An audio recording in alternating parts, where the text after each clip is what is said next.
Mm. It's very sad when I heard that. It's funny actually for me, but also very sad. We'll think like that.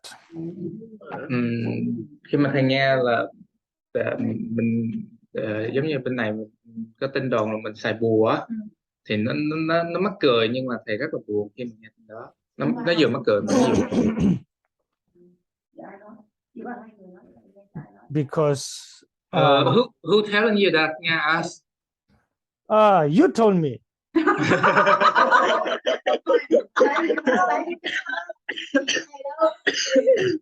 Nhưng mà buồn gì có buồn gì à?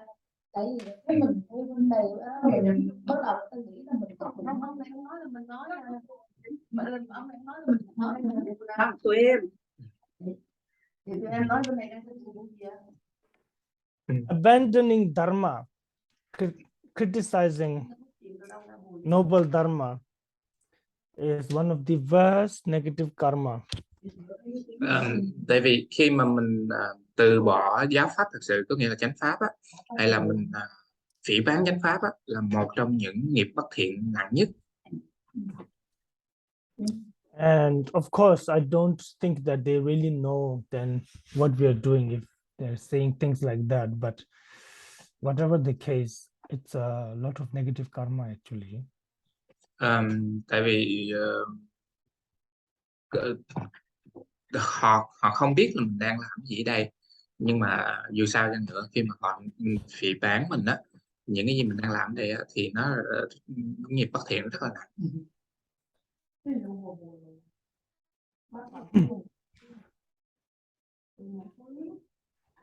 And from our side, it is our negative karma of our past lives where we probably also have criticized authentic dharma, and now it ripened on us like this.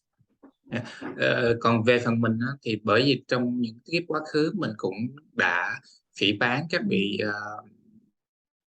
gọi authentic là các vị thực hành tu tập chính chắn á, cho nên đời này mình bị như vậy. Because all we have been doing is Shantideva. Tại vì tất cả những gì mình đang làm là chỉ là học pháp của Ngài Từ Thiên thôi. If this is not authentic Mahayana teaching, there's really nowhere else to go. Tại vì cái này không phải là bài giảng chính thống của Đại Thừa, thì thật sự nếu mà nói cái này không phải là chánh pháp của Đại Thừa thì nó không còn nơi nào để mình nương tựa.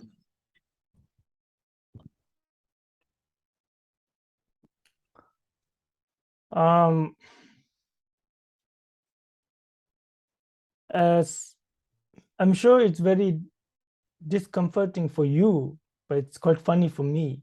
But also it's very sad, you know, and we should really hope and pray that that such people, that they never part from Mahayana teaching, that in all lives may they meet Mahayana teaching and authentic practitioners to guide them.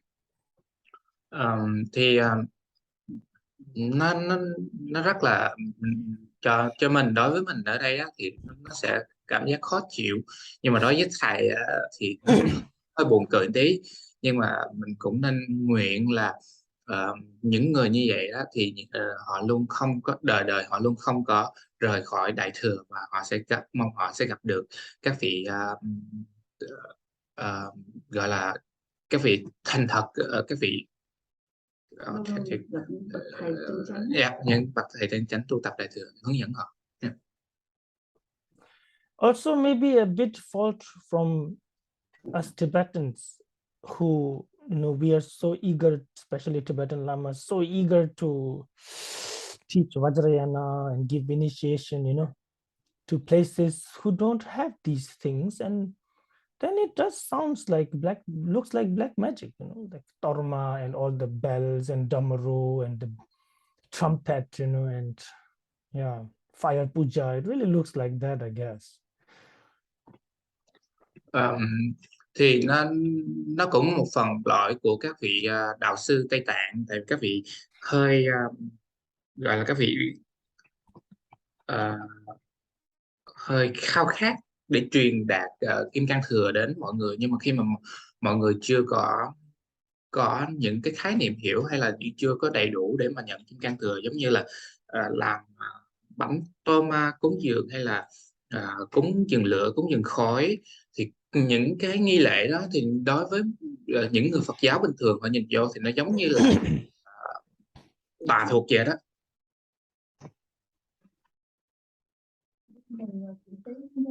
So I think there are many sides to this. It's not just some people saying things out of dislike. Thì nó có nhiều lý do, nhiều khía cạnh, chứ không phải là tự nhiên họ nói như vậy trong đời này. But at the end of the day, Buddha Dharma is what is Buddhism as a whole. Buddha Dharma is what is getting criticized and left aside. And I'm afraid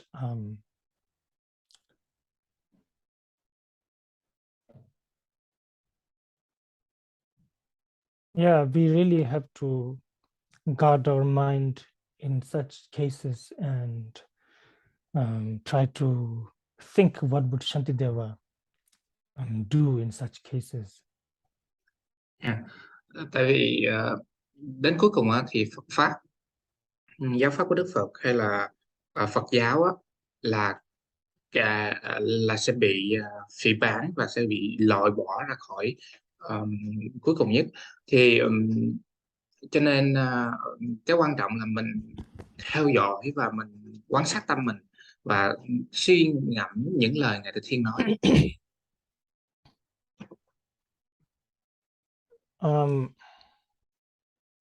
And I think from our side, we should also refrain from criticizing practitioners and traditions. Thì về phương diện của mình thì mình cũng nên từ bỏ nói xấu các vị hành giả của những truyền thống khác. Because we really don't really know who is what kind of practitioner, especially when we should refrain from criticizing monks and nuns who physically wear the signs of Buddha, Đặc biệt là tại vì mình cũng không biết được là ai tu pháp gì và họ tu tập như thế nào, và đặc biệt là mình nên từ bỏ nói xấu các vị tu sĩ tỳ kheo ni, tại vì quan trọng là tại vì khi mà họ có hình tướng của của giáo pháp của Đức Phật, có nghĩa là họ có y và cạo đầu thì mình nên từ bỏ nói xấu các vị đó. Unless you're 100% sure that's what they're doing, then maybe you should criticize, but that's not the case here. Nếu như mà mình 100% chắc chắn cái việc của các vị đó làm thì mình có thể nói xấu các vị đó, nhưng mà nó không phải là cái vấn đề hiện tại. Tại vì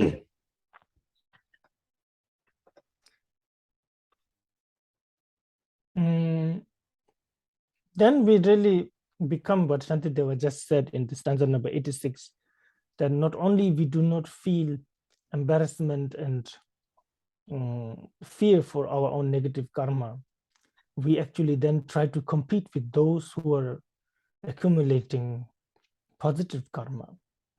Thì nếu không thì nó sẽ giống như, nó tương ứng với cái câu 86 của Ngài Từ Thiên trong chương 6 là mình không chỉ những không hối lỗi của mình, mà mình còn cố gắng gọi là tranh chấp với lại những vị đã biết tạo ra thiện nghiệp nữa.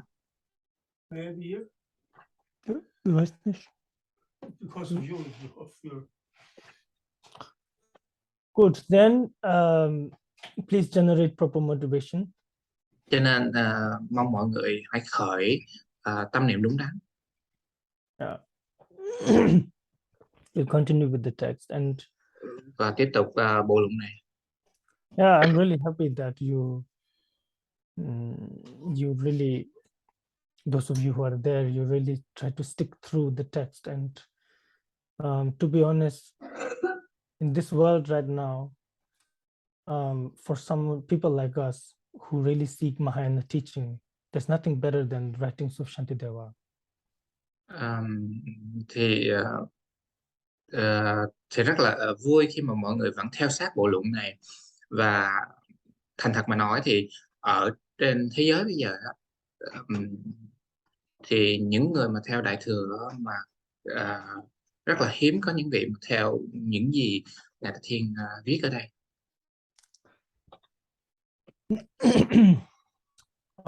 갈대다식 미간나 텔라 쿄가르치지 저지 이문삼진이 텔라 네비 줄메줄스. If unhappiness befalls your enemies, why should this be cause for your rejoicing? The wishes of your mind alone will not in fact contrive their injury. 87, 88. 87 alone. Because it's 87, 88 again. Oh. Then yeah, you can read both here, please. Sorry. Both 87, 88 then. Yeah. Kẻ thù ngươi gặp nạn có gì để ngươi vui, không phải vì ngươi muốn mà tai nạn xảy ra. Dù kẻ kia bị nạn theo ý ngươi mong muốn thì ngươi được lợi gì? Và nếu ngươi nói rằng thế là tôi mãn nguyện thì tai ương lớn hơn bám chặt ngươi sau này. 쾌기 데베 동할 때 덥나 쾌가르 지시게 갈때 생바르 주르시는 텔레폰바르 풍와 신치유스. And if your hostile wishes were to bring them harm, again, what cause of joy is that to you? Why, then, I would be satisfied. Are these your thoughts? Is anything more ruinous than that? So, so then in the previous stanzas, we talked about rejoicing in the merit of others and not, rejoicing in the merit of others and happiness of others rather than being envious and competing with them. Thì ở cái câu trước á, thì Ngài nói là mình nên tùy hỷ với là công đức của người tạo ra, phước báo của người tạo ra, chứ không có phải là ganh tị và cạnh tranh với họ. Yeah. Now we're talking about those who we perceive as our enemies. Thì bây giờ mình nói là câu kế là đối với những người mà mình coi như là kẻ thù. So, I mean, we're still talking about patience. Mình vẫn còn bàn luận tới nhẫn nại. And patience is also when an enemy goes through, when well, not really your enemy, but when someone who harms you goes through difficulties. If you do not rejoice in it, if you do not make yourself feel happy, that also is patience. Tại vì nhẫn nhục hay là nhẫn nại á, nó không nó là cái sự mà khi mà kẻ thù của mình họ vào giai đoạn khổ hay khó khăn mà mình không có vui vẻ hạnh phúc với cái điều đó của họ, có nghĩa là mình không thấy thoải mái, mình thấy vui vì họ gặp nạn á, thì đó mới là nhẫn nhục thật sự. Here it says, if an enemy goes through suffering, why should you be happy? You should not rejoice and be happy. Thì ở đây Ngài nói là khi mà kẻ thù của mình họ gặp khổ và khó khăn á, thì tại sao mình vui, tại sao mà mình hoan hỷ được? Yeah, but then you think, because that's what I've wanted, that's what I've been praying for, that they, that suffering befall them, and now they are actually going through suffering. So I like that. I'm happy about it. Thì mình sẽ nói là tại vì cái đó là những cái gì mà mình cầu cho họ được, có nghĩa là mình cầu cho kẻ thù mình gặp nạn á, thì cho nên họ đã bị điều đó, cho nên mình thấy vui và mình thích điều đó. Shantideva says, no, they go through suffering because of their own karma, their own causes and conditions in their own day-to-day life. It's not because of you wishing suffering upon them. That's not the cause. So you haven't done anything here. It's not, you haven't achieved anything here.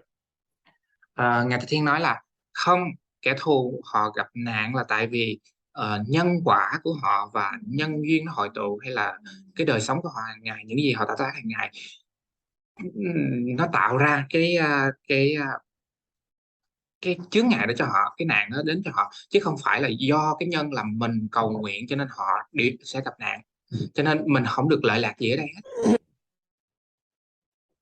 And even if that is the case, that you wished suffering upon others and then they actually went through suffering, even if that is the case,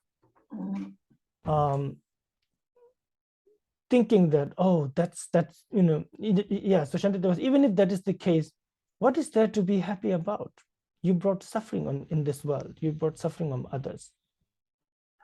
Và ngay cả Ngài Từ Thiên nói, ngay cả nó xảy ra bởi do mình nguyện, do mình muốn đi chăng nữa, và kẻ thù mình gặp nạn đi chăng nữa, do mình muốn, mình nguyện, mình con cầu kẻ thù mình gặp nạn và họ gặp nạn, thì khi họ gặp nạn thì có gì để cho mình vui, có gì để vui trên cái nỗi khổ của người khác.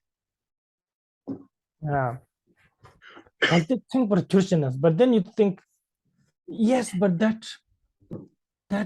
satisfies me. If you think like that, then Shantideva says, what can be worse than that for a bodhisattva who gets satisfaction out of the suffering of others? Thì mình nói là cái lập luận của mình là thì khi mà kẻ thù mình gặp nạn thì mình cảm thấy hài lòng, mình vui sướng về điều đó. Thì Ngài Từ Thiên nói là còn cái gì tồi tệ hơn đối với một vị Bồ Tát mà đạt được, một vị Bồ Tát mà vui vẻ khi chúng sanh gặp khổ. The Germans have a word for this. When you feel happy, when you feel happy because someone else is sad, it's called Schadenfreude. Do you guys have something like that?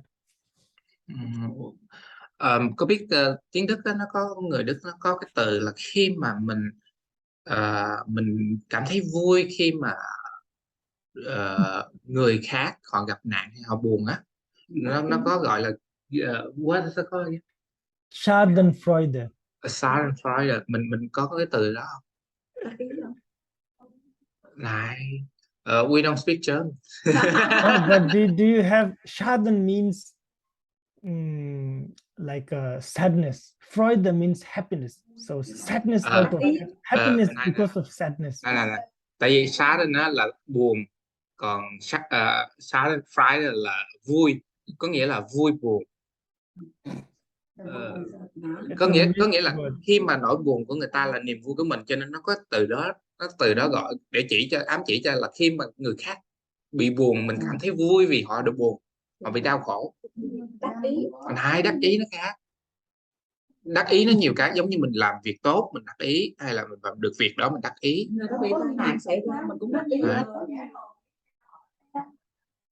Nhưng mà cái đắc ý nó áp dụng trong nhiều trường hợp khác nhau được. Còn cái này, từ này chỉ dành riêng cho cái trường hợp là kẻ thù của mình hay là người kia bị nạn buồn thì mình vui.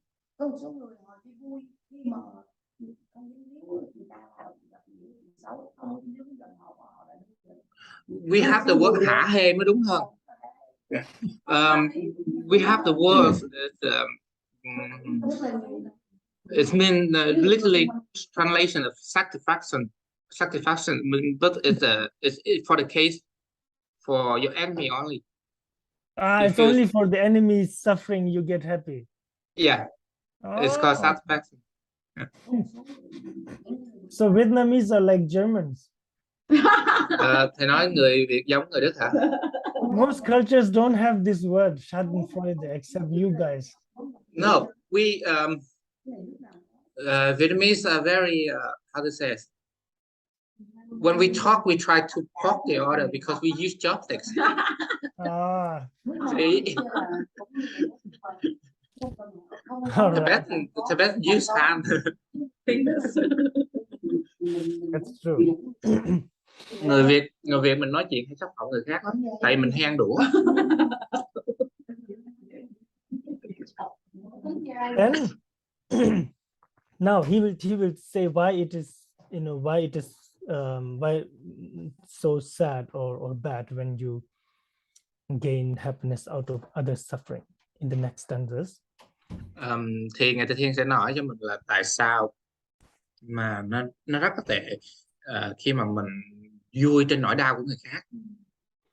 Because Shantideva says, "Nyomo nyabeta bai chilpa dine mize ze dezong semnyal pumbarya nyalve suma thatse nge."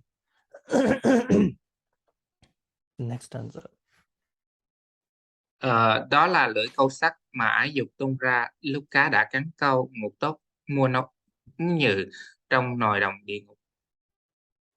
Because Shantideva says, actually that is then you are like a fish that is caught by the afflictions, fishermen afflictions, you know. Thì Ngài Từ Thiên nói là mình giống như là con cá bị cắn câu, bị bắt bởi cái người ngư phủ á, người ngư phủ đại diện cho phiền não. And this fisherman uses a hook that is so sharp and painful that fishes just cannot escape. There's no escape from it. Thì phiền não là ngư phủ á, họ dùng cái lưỡi câu rất là sắc mà nó làm cho cá dướng vào và mình không thể nào thoát ra khỏi cái đó, nó rất là đau đớn này. We all have that. Tất cả chúng ta đều có điều. We all have a lot of hook in our mouth all the time. Mình có rất là nhiều móc câu ở trong miệng mình, lúc nào cũng có. Some have the hook of anger, like the topic of this text, and you just when something goes wrong, anger comes and you just cannot resist it. You just have to be angry. That's what it means. It's sharp and unbearable. You cannot escape. Thì giống như là mình có cái lưỡi câu của sân hận gì đó.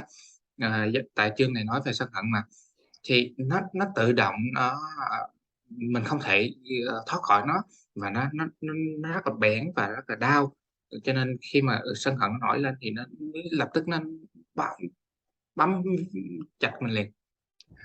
Rinpoche, you know when your enemy, when they suffering, even those you're not thinking about it, automatically deeply inside there's a enjoyment that arises in you. Yeah, that's the problem. Yeah. Tại vì khi mà kẻ thù mình gặp nạn á, cho dù mình không quan tâm tới, nhưng mà tự nhiên bên trong nó có một cái cảm giác vui nó khởi lên trong mình nè. Hay lắm. Ngao also have that. We all have that. So then we have to really address why do you feel that? But we enjoy that feeling. That's Of course we do. That's what it means. The hook of affliction is sharp. That's the enjoyment, the sharp. Tại vì nó rất là bén, cái nó khởi lên, nhưng mà khi mà cái cảm giác lên mình thấy, nhưng mà mình lại thích cái cảm giác đó mới chết.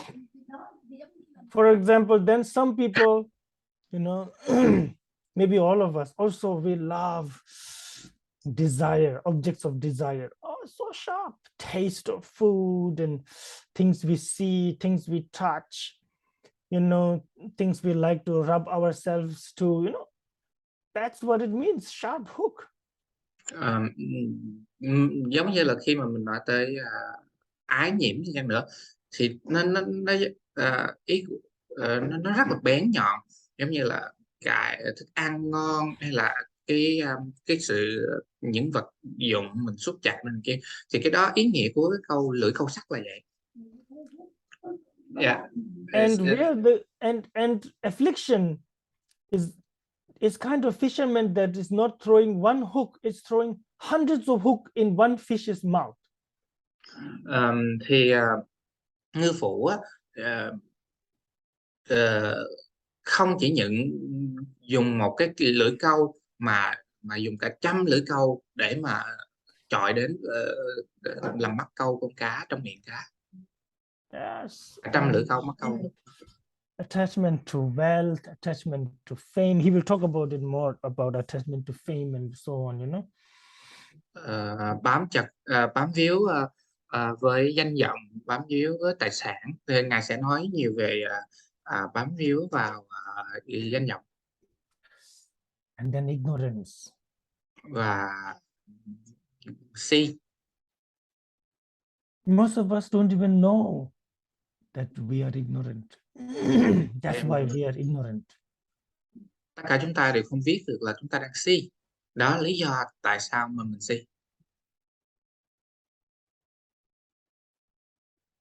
Cũng không phải là mình biết, cũng có mình biết, mình không ra được, mình cho đó là nó bình thường. Nga say, it's not that we don't know, we're ignoring. We know we're ignoring because we cannot escape from it, and we see that we can use it for us in some case. Yeah, you, but most people don't. Chị, nhưng mà thường mọi người khác không có. But even when we know we are ignorant, we don't know what are we ignorant about. Tại vì mình không biết là mình si hay là mình về vấn đề gì. Anyway, so you get what Shantideva was trying to say, that it's very difficult. And once, what do we do when people catch fish? They cook. They now try to eat the fish. Similarly, the example goes on that the fisherman, which is the affliction, catches us. And then he says, after catching, what is the fisherman going to do? Surely the fisherman, which is the affliction, will throw us into the cauldrons, you know, of hell realm, where we will be boiled.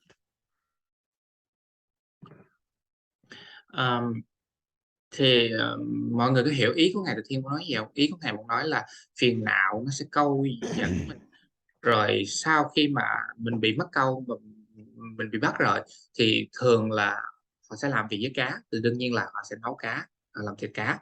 Thì phiền não ái dục sẽ câu dẫn mình, sau đó rồi nó sẽ luyện mình vào trong địa ngục và mình sẽ bị đun nấu ở đó.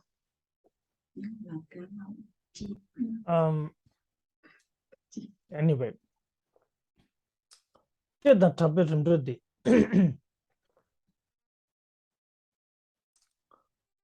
90 and 91 together. who? Number 90 and 91 together. The next two slides. Yes. Wait. I am. Get the topic into the son major, third major, toto major, name, video, major rose. Now the next one is about what is it? Praise and fame, attachment to praise and fame, right? Thì câu kế là nói về mình bị bám víu vào lời khen và danh vọng. Khen ngợi và vinh quang không tăng thêm công đức, không nâng cao tuổi thọ và khỏe mạnh sống lâu, cũng không khiến thân thể được vui thú khinh an. Tuy chúng là những thứ mà người khôn ở đời tìm thấy được lợi thế, và với kẻ mua vui thì rượu chè bài bạc. You read two stanzas? Yeah. Okay. Thane rondeche juna tela rondeche shigu ide bashik dona jenso chana tengo source. Veneration, praise, and fame serve not to increase merit or my span of life, bestowing neither health or strength, and nothing for the body's ease. If I am wise in what is good for me, I will ask what benefit these bring. For if it's entertainment I desire, I might as well resort to alcohol and cards.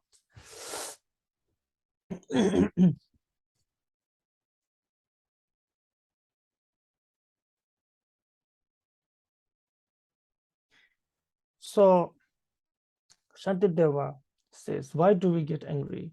He says, we get angry because we are not happy. We are not content with something. Why are we unhappy? Why are we not content? It's because something that we want is not happening, and something that we don't want is happening. Ngài Từ Thiên nói là tại sao mà mình nổi sân? Mình nổi sân là tại vì mình không có được niềm vui và mình không có thấy đủ. Tại sao mà mình không vui và mình không thấy đủ là tại vì những cái gì mình muốn nó không xảy ra, nó không đến với mình, và những gì mình không muốn thì nó lại xảy ra, nó đến với mình. In this case, we want fame. We want people to like us. We want people to say good things about us. Thì trong trường hợp này là mình được danh tiếng, mình muốn là mọi người thích mình, mọi người khen mình. Oh, I'm sure you Vietnamese know this very well. Thầy chắc chắn là người Việt rất là rành về vấn đề này. How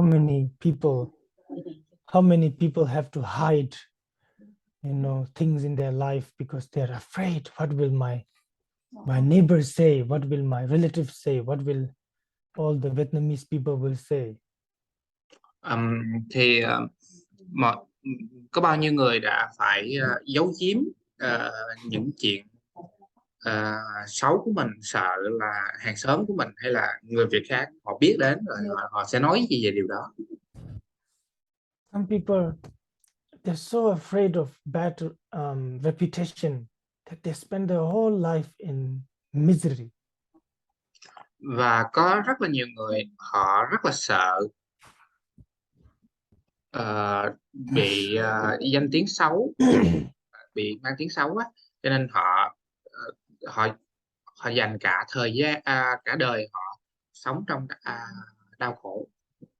We feel so much joy when we hear even slightly good comments about us from other people. There's so much joy. Mình sẽ thấy là rất là vui cho dù một ai đó nói tốt một tí tốt về mình thôi, mình cũng rất là vui về điều đó. And when someone criticizes us, it's so difficult to be, not to reply them, not to say something bad in return. Và khi mà ai đó nói xấu mình thì nó rất là khó để mà không trả đũa là họ, mình phải nói xấu là họ.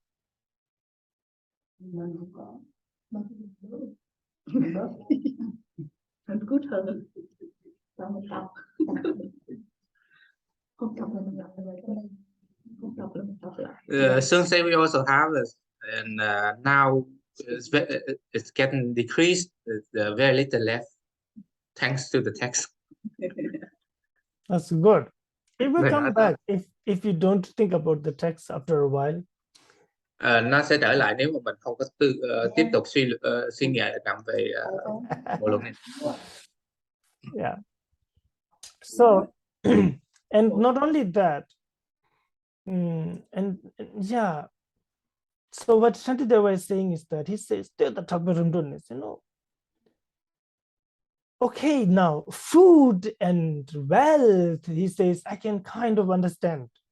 You can eat, you can wear. But what is this? He says, dry words, just words. What are you going to do with them? It's useless, it's utter useless. Ngài Từ Thiên nói là thức ăn hay là tài sản thì hay là áo thì mình có thể sử dụng được, giống như là thức ăn mình có thể ăn, tài sản tiền bạc mình có thể xài, thì Ngài hiểu được điều đó. Nhưng mà cái lời nói vô nghĩa, lời nói khô, nó có lợi ích gì? He says, yeah. Nga say it's very painful to try word is very painful to Yes. So Shantideva says, it is neither like a good karma, like a merit, right? And it is nor something that can touch me, that can harm me. No, I'm sorry. It's neither a good karma, nor it's like a long life. It is going to make my life long, or it doesn't make my body strong. And if I am, it doesn't make me healthy. If I am sick, I will be sick no matter billions of people praise me. It doesn't help.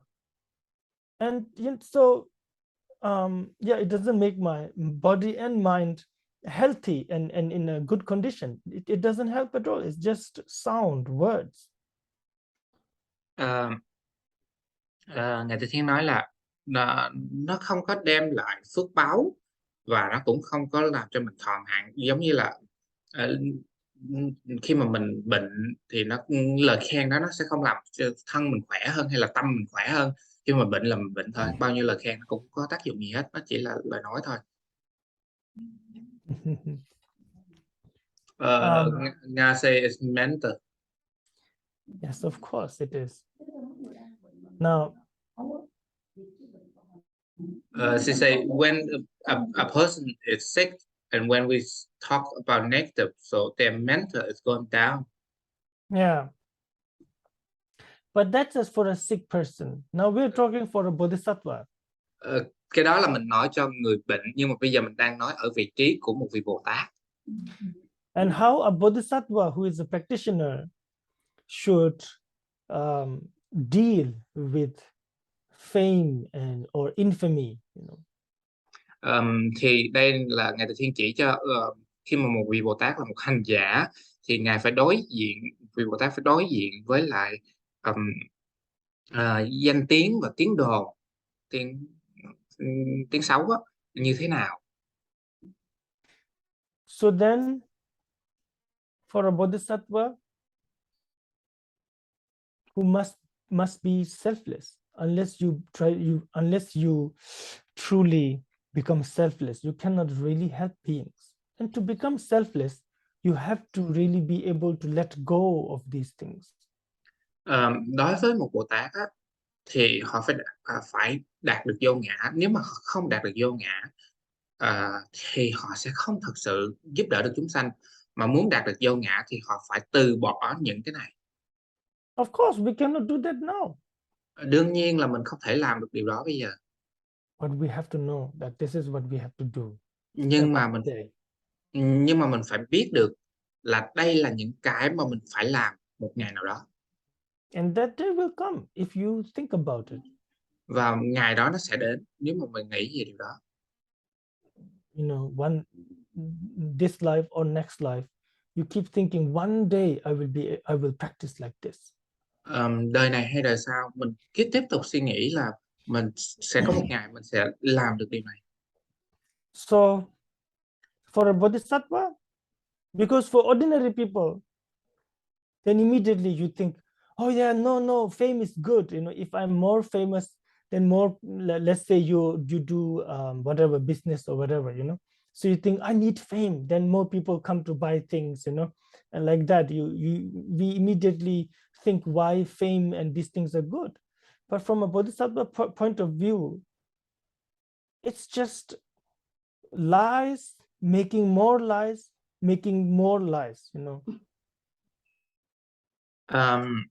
Tại vì nếu mà mình nói theo khía cạnh của người đời, giống như thí dụ như mà mình làm ăn đi, thì mình có danh tiếng thì nó sẽ tốt, tại vì danh tiếng nó sẽ đưa đến cho nhiều người đến mua đồ của mình hơn, mua hàng hóa của mình hơn khi mình nổi tiếng.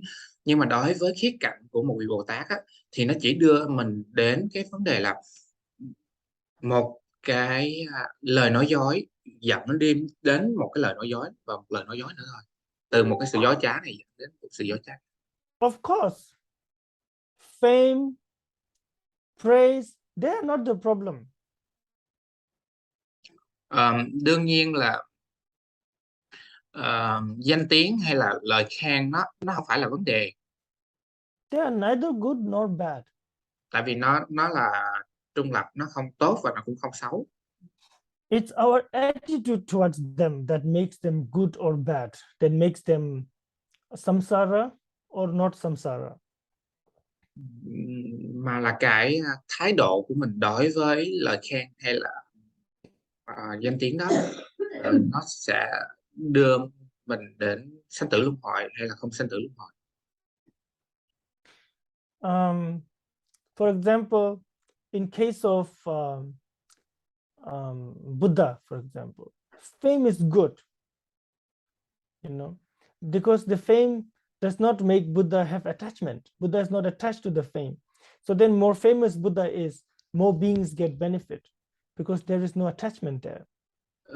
Thí dụ như là trong cái hoàn cảnh của Đức Phật đi, thì danh tiếng, sự nổi tiếng là điều tốt, tại vì Đức Phật không còn chấp ngã nữa, cho nên và Đức Phật cũng không bám chấp vào danh tiếng, cho nên khi mà Đức Phật có danh tiếng hay không, Đức Phật cũng không có ảnh hưởng gì. Nhưng mà khi mà Đức Phật càng nổi tiếng thì càng nhiều chúng sanh có lợi lạc.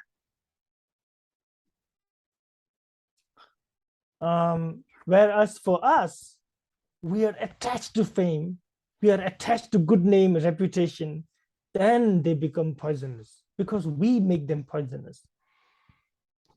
Nhưng mà đối với mình á, mình bám chặt vào danh tiếng, nổi tiếng hay là chữ tín, tín dụng của mình á, chữ tín của mình á, và uy tín của mình vậy. Rồi mình sẽ biến nó thành chất độc, tại vì bản chất của mình hiện tại là độc. So same goes with everything now: wealth, health, beauty, friends. They are not the problem. The problem is our attachment towards them. Thì nó cũng tương tự như vậy với những thứ khác, giống như là sức khỏe, sắc đẹp, vân vân. Nó không phải là vấn đề, mà vấn đề là mình bám chặt vô nó, bám chấp vô nó mới là vấn đề. Yeah. In the sutras, you find this a lot, that some students of Buddha, they were monks and nuns and arhat and bodhisattva monks who are so well behaved, like Maitreya.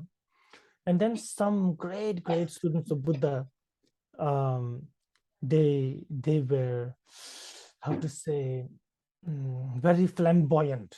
You know what is flamboyant? Like, they like to wear nice clothes, long hair, rings on every finger, and necklace, and they like to drink alcohol.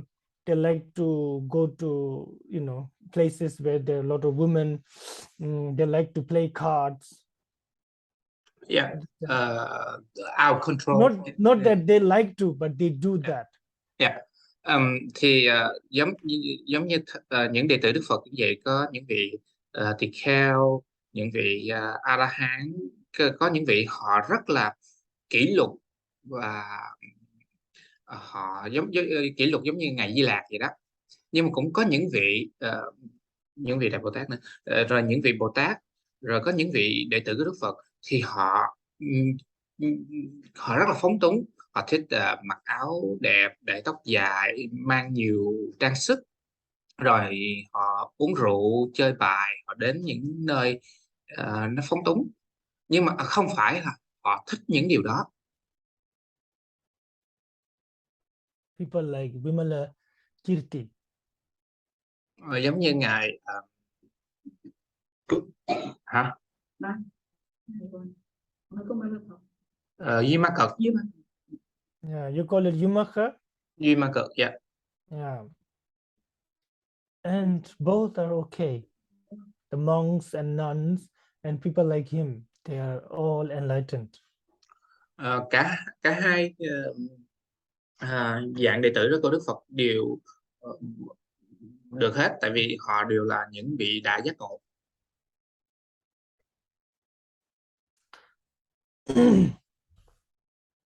So Shantideva says, if you really understand your own well-being, you should know that these are just words, but they're useless to you.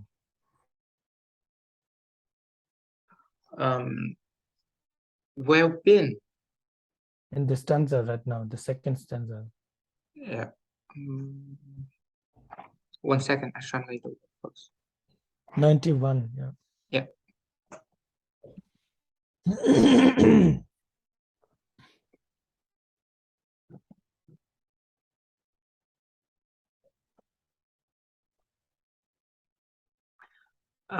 Thì những cái you say those who want well-being, those who know their well-being should know that these are really useless. To be so attached to them, it doesn't make sense,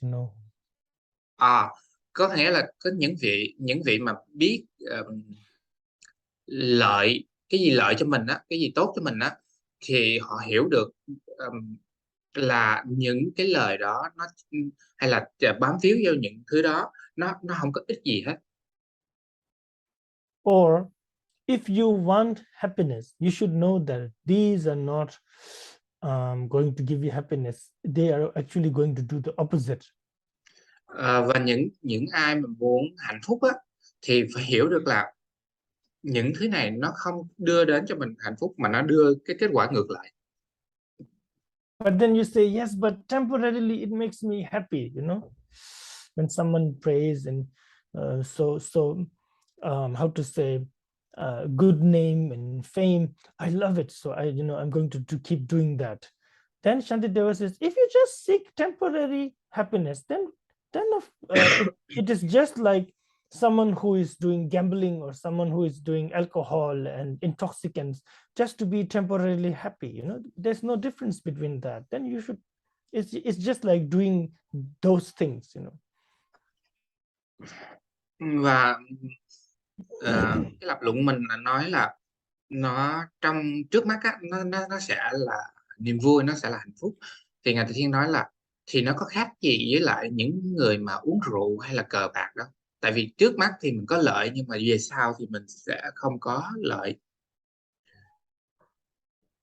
Ramasela, what about you seeking for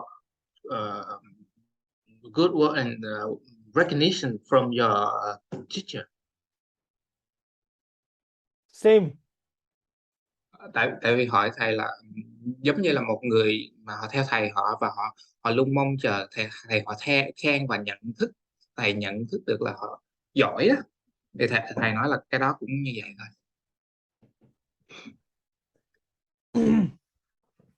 Good word and recognition, wherever you seek from, it's coming from attachment, then it's the same.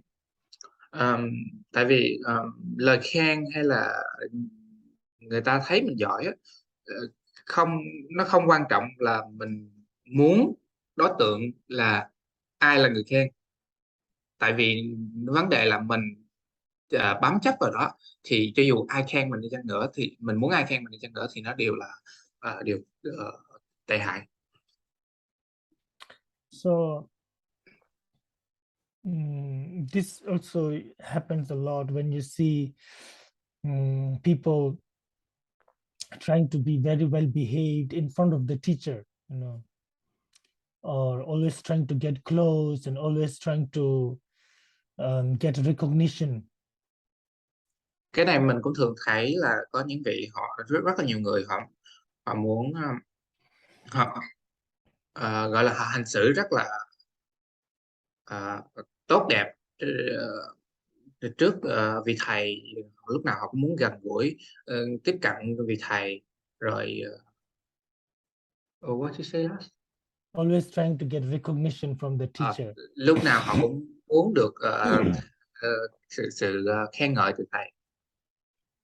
They're not really focused on the dharma. Và họ không thực sự tập trung vào pháp. And if one day the teacher ignores this person, oh, it's so painful. They're so sad and heartbroken. Thì nếu mà một ngày nào đó vị thầy không quan tâm tới họ nữa, thì họ rất là buồn và họ bị đau lòng. So they come back and hunt the teacher. Maybe. Họ có thể quay ngược lại, họ trả đũa với vị thầy. We It's go happening. to our teachers. Actually, we should go to our teachers to transform our mind, to gain liberation for the benefit of beings. We go to our teacher out of devotion and respect, not to, but that's what many people do. And it's, yeah. Tại vì mình đến tiếp xúc với một vị đạo sư, tất cả một vị đạo sư, vị thầy của mình, là để có thể được chuyển hóa được tâm mình, có thể giúp đỡ tất cả chúng sanh khác. Và mình đến với một vị thầy bởi do tín tâm và sự tôn kính, chứ không phải là đến để tìm những cái kia. Nhưng mà thường thường thì có rất là nhiều người họ đến với mục đích đó.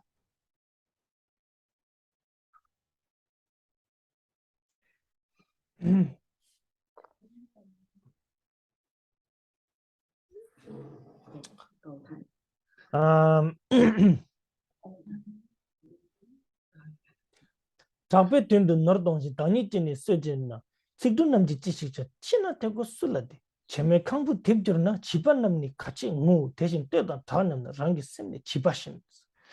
Next two stanzas I've read. I lose my life, my wealth I squander, all for reputation's sake. What use are words, and whom will they delight when I am dead in my grave?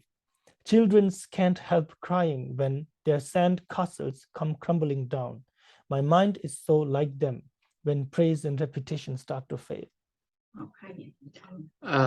Vì mưu cầu danh vọng mà mắt của tán mạng, danh vọng nước được chăng, chết rồi ai vui hưởng. Khi lâu đài các sụp, kẻ nít liền khóc than, tâm ta như tâm chúng khi danh vọng suy tàn.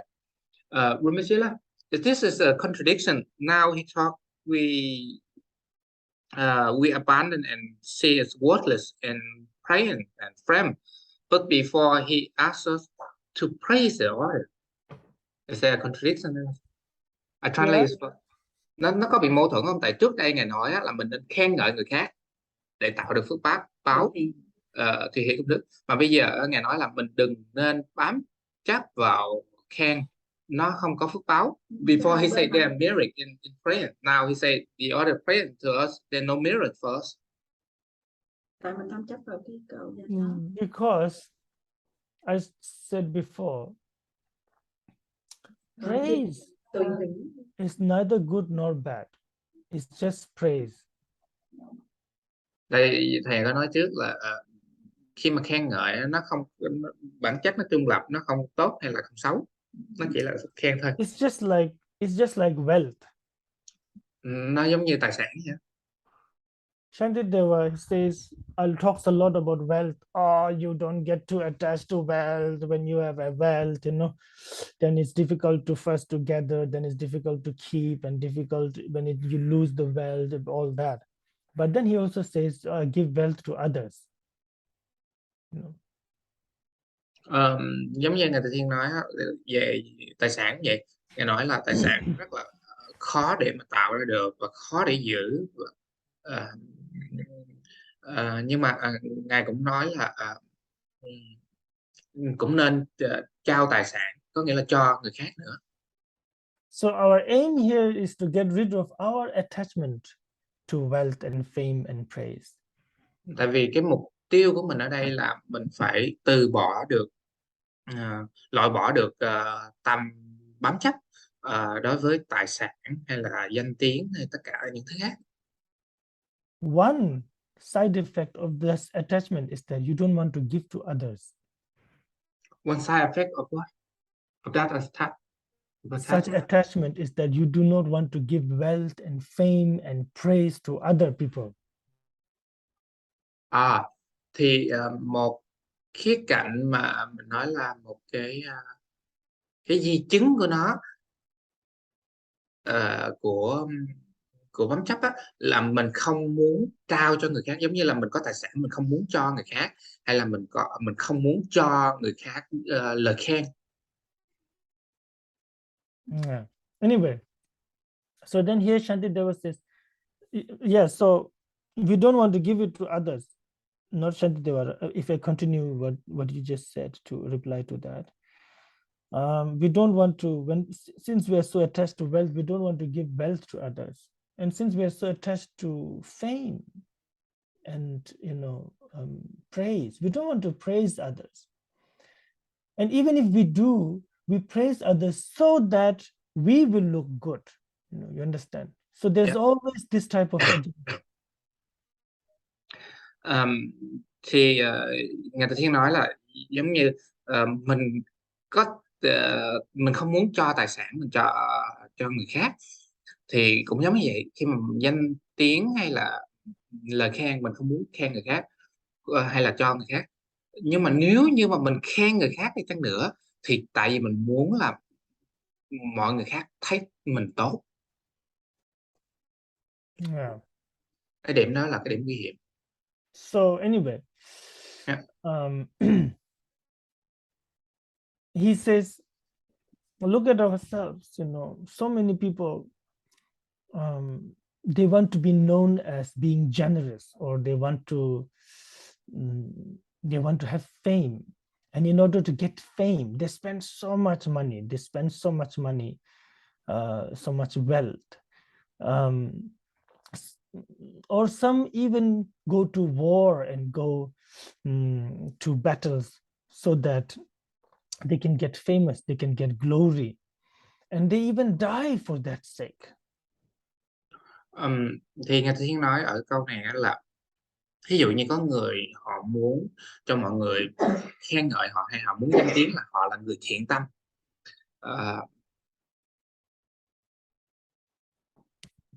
thì họ dùng rất là nhiều tiền tài sản để họ cho những người khác, để họ được cái tiếng là đại thí chủ, hay là không phải đại gia. Thì cũng có những người họ muốn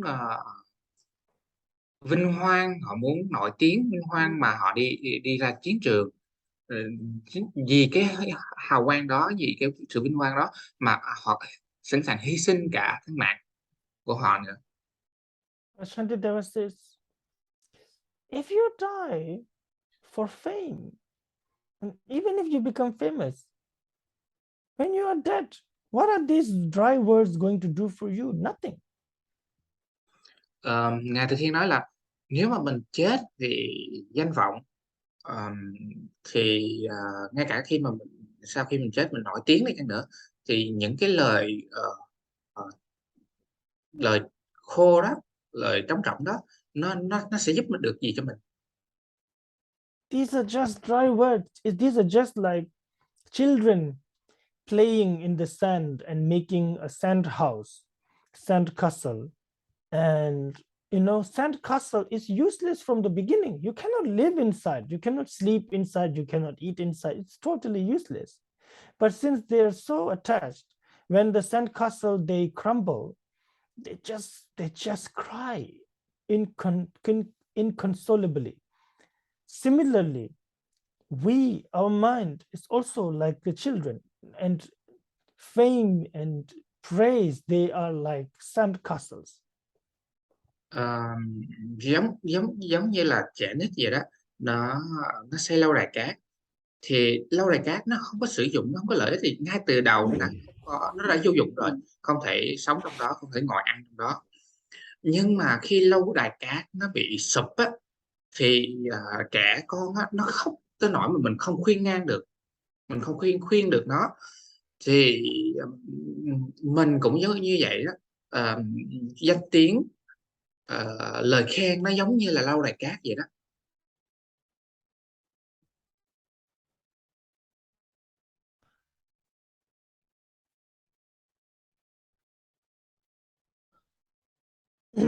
Rishik dala semejir thala tyosim yemisi. Shenla thala shenga shetaba teni gavi doing down. 신나면은 달라로 생각 달라 지식 펜 가디 테니 테니지 다기 텔리 심이토 대대바이 다데나 꿀라 대신 작은 찌따라 신라 가와이 데버주나 다 미데스. 3 stanzas I have read together. Ba câu kế thì đã đọc: lời khen là tiếng vang, nó chẳng có trí óc, vậy thì nó làm sao có thể khen tôi được. Nhưng với ý nghĩ rằng ai đó vui vì tôi thì đó là lý do khiến cho lòng tôi vui. Nếu niềm vui của tôi đến từ vui của người thì dù trường hợp nào tôi vẫn được vui tươi. Vậy sao tôi không vui khi có người sung sướng mở lời khen kẻ khác?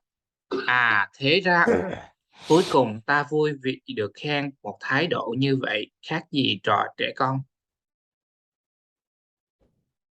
Short-lived sound, devoid of intellect, can never in itself intend to praise me. I say that it's the joy that others take in me. It's this that is the cause of my delight. But what is it to me if others take delight? If someone else, or even in myself, their pleasure is theirs and theirs alone. No part of it is felt by me. If I am happy at the joy of those who take delight, then everyone should be a source of joy to me. When people take delight in others, why am I not happy at their pleasure? Now, this is again a self-dialogue that Shantideva is teaching us to do with ourselves. Thì đây là một câu mà Ngài Thiên gọi là câu tự đối thoại bản thân mình, gọi là tự vấn á. Đây là cái cách mà Ngài Thiên dạy mình tự đối diện với bản thân mình. Where he says, okay, let's analyze the sound of praise. It's just a sound. It doesn't have a mind. It's not conscious. So it does not, the praise itself, Shantideva says, you should not be attached to praise because praise does not care about you. It's just a sound. It does not want to praise you. Ngài Thiên nói là bây giờ hãy phân tích, nó chỉ là âm thanh thôi, cái nghĩa là lời khen nó chỉ là âm thanh thôi, bản chất nó không có ý thức, nó không có suy nghĩ và nó cũng không muốn khen mình, nó chỉ đơn thuần là âm thanh thôi. But then we think, yes, but when people praise me, they become happy. Other people become happy when they praise me. So that's why I like it. I let them praise me, because our self-grasping, our selfishness, it hides, it hides, it's wearing the skin of kindness, wearing the skin of, wishing others to be happy. But actually, in reality, it's selfishness. Thì cái lập luận của mình ở đây là tại vì khi mà người khác họ khen mình, tại vì họ vui cho nên họ khen mình cho nên họ được vui. Chính vì điều đó mà mình vui vì lời khen của họ. Có nghĩa là khi họ khen mình thì họ cảm thấy vui, và mình vui tại vì cái niềm vui đó của họ. Thì ở đây muốn chỉ cho thấy được á, là cái sự bám chấp của mình, sự bám víu của mình và tâm ích kỷ của mình, nó đội lớp gọi là kindness, là hiền lành. Có nghĩa là mình vui vì niềm vui của người, chứ không phải là cái bản chất là tại vì mình thích điều đó và mình ích kỷ, cái ích kỷ của cá nhân mình. Yeah.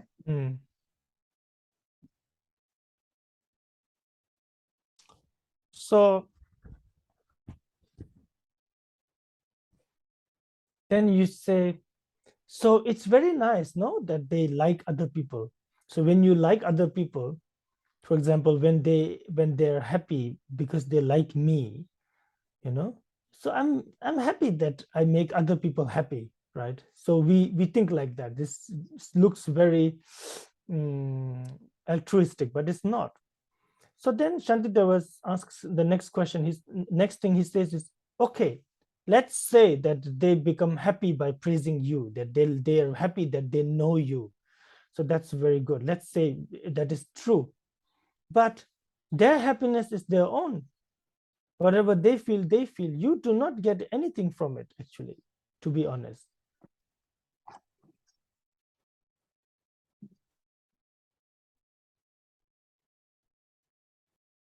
Ờm, thì Ngài Từ Thiên nói là khi mà mình nói là mình mình vui vì niềm vui của người, thì cái niềm vui của người á, nó là niềm vui của họ, nó không có liên quan gì tới mình hết. Condenses. Yeah, you do not get any part of it. It is their Và own. và cái đó là của họ, mình không có được cái phần nào của trong đó, tại vì họ vui là cái vui của họ, nó không có liên quan tới mình, và mình cũng không được hưởng phần nào của trong đó. Now, of course, if you're really genuine, and you say, oh yes, I want to become famous, I want to become known so that people know me and they become happy. If it's really true, if your aim really is the happiness of beings, then that's okay. But it's not, Shantideva says, it's really not. Why? The next one, he says, if all you want is that they become happy, then everyone should be praised. Kulna Tejin Chagunas, that when people praise other people too and become happy, you should be happy then. You should like not just your own fame, you should want fame and praise to all others, so that people can become happy by praising other people too. But you don't want that. Nếu như mình thật sự tốt á, có nghĩa là mình muốn cho người khác vui, có nghĩa là cái danh tiếng, cái sự nổi tiếng của mình, điều tốt của mình để người khác khen ngợi mình, để họ được vui á. Nếu mà thật sự mình muốn tất cả người khác được vui vì cái lời khen của họ đối với mình đó, thì nên nếu mà vì lợi ích của chúng sanh á, thì mình phải có cái động thái là phải là cho dù lời khen đó phải khen đến tất cả chúng sanh khác, danh tiếng phải có tiếng tốt phải đến tất cả chúng sanh khác, nhưng mà trong trường hợp này nó không phải như vậy. But if all you want is the happiness of others, that's why you say, oh, I like it when they praise me, when I become, when they say good things, because that makes them happy. If that's really your case, then when they praise other people, you should also be happy, but you become unhappy when it happens. Right? So thì nó không phải vậy, tại vì nếu mà thật sự mình muốn tất cả chúng sanh đều được niềm vui để vì họ khen mình, khen điều tốt của mình để họ được vui, nhưng mà nó không phải là cái trường hợp này. Tại trường hợp này là khi mà họ khen người khác thì mình lại không vui. This is like when I lend you money for 5% interest, and I think that I help you to overcome difficulty. yeah. But I say that I'm doing a good thing to you. It is not. But actually I'm getting profits out of it. So that is the motivation. But I always thinking, I'm only helping him because he needed it. Well, it's a mixture, that type of mind. Giống như là khi mà mình cho người ta mượn tiền với 5% tiền lời á, thì mình thấy được là mình đang giúp người ta, nhưng mà thực sự đâu phải đâu, mình được lợi đó mà. Thì thầy nói là cái đó nó bị trộn lẫn giữa hai thứ. Now, if your friend borrow from other people and give them 5% and that makes you unhappy, then it's very selfish. But if you say, yeah, you can borrow from other people for just 5%, or from me, I don't mind, I make it low for you, and that's a little bit of kindness there. Tại nếu mà bạn mình á mượn tiền từ người khác vẫn là 5%, mà mình giận vì điều đó, có nghĩa là thay vì mình cũng 5%, mượn người khác cũng 5%, tại sao không mượn mình đi? Mà mình giận nếu mà họ mượn người khác thì cái đó là cái sự ích kỷ. Nhưng mà nếu mà người khác 5%, mượn người khác 5% mà mình thí dụ xuống 3% đi, mượn mình chỉ có 3%, thì cái đó là cái lòng tốt của mình giúp họ, đỡ họ, biết không?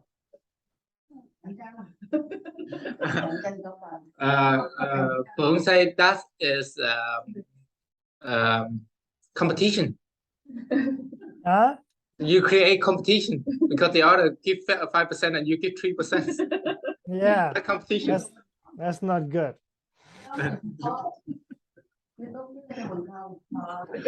Nga say it's best to give lending without interest.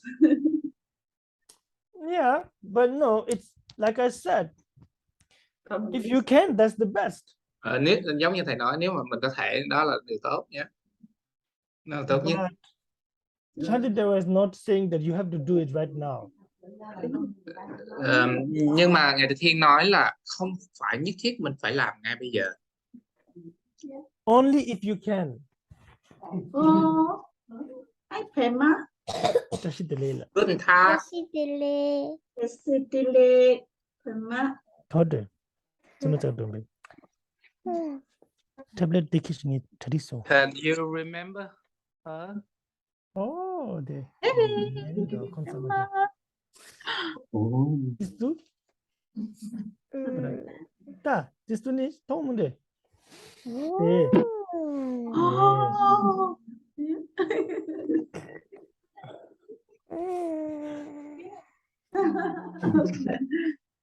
I guess you don't remember. Yeah, she does a little bit, yeah. No, I'm getting fat.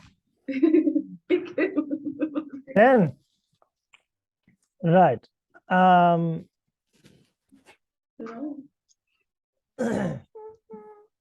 Let's take a break for like 5-6 minutes then.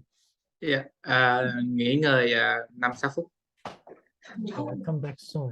10 minutes. Yeah. Yeah.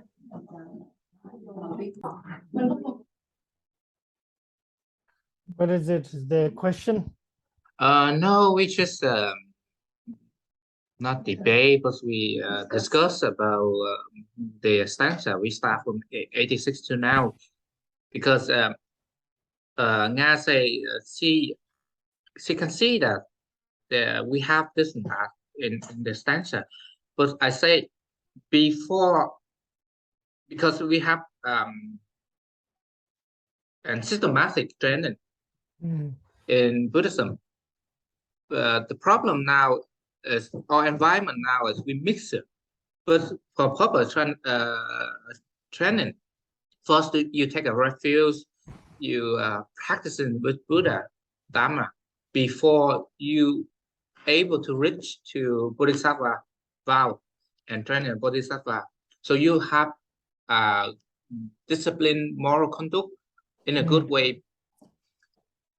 Then after you have become a good people, and the person and the people around you like you because of your good behavior. So deeply inside, there's, as you say, it's covered by the skin of kindness.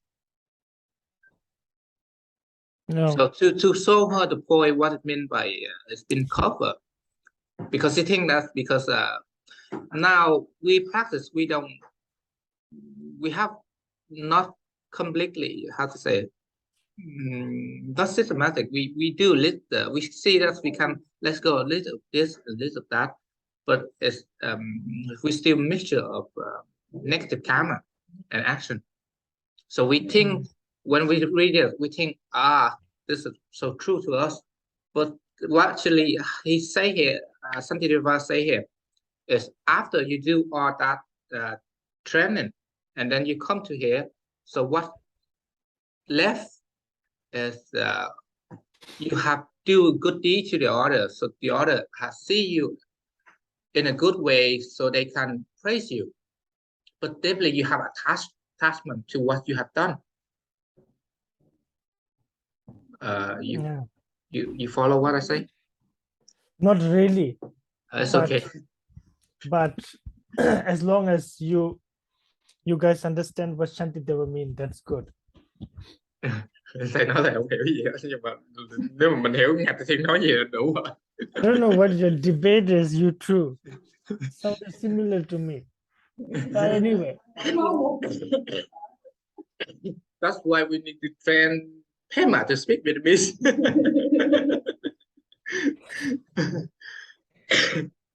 so this is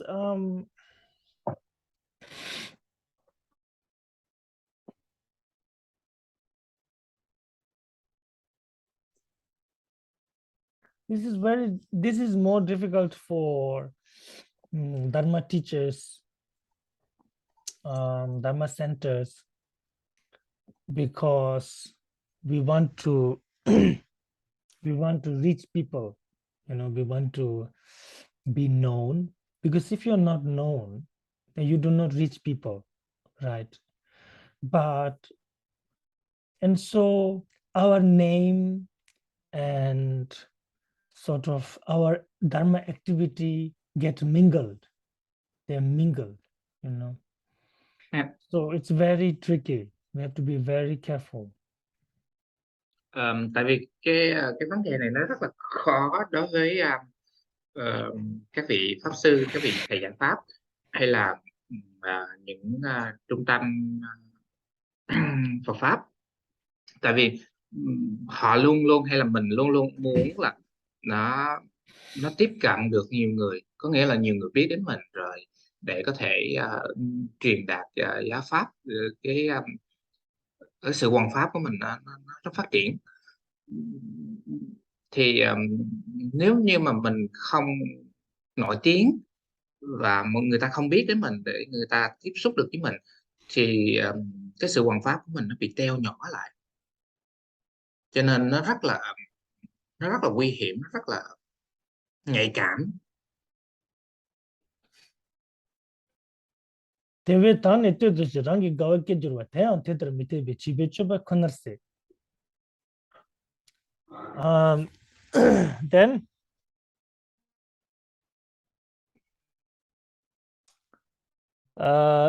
97. The satisfaction that is mine from thinking I am being praised is unacceptable to common sense, but nothing but the antics and nothing but the antics of a silly child. 1 second, Rinpoche, because in my translation here, it jumped from 96 to 98. Oh.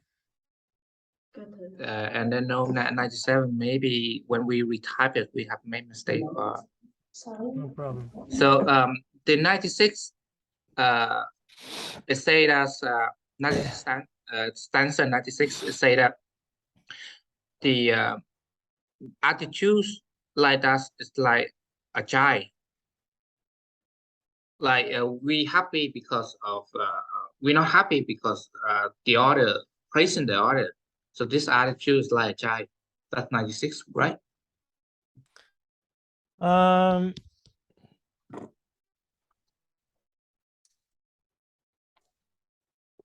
96 is if I am truly happy for people, then why am I not happy when they praise other people?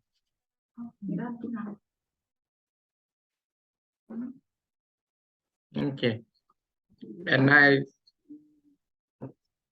then 97 is when I say that when I am praised, it makes me happy. That's why I like praise. Then this is really how to say unacceptable. It's just like a silly child. Yeah. So we have 95 and 96 together. Then that's Okay. 97. Yeah. Probably, yeah. Yeah.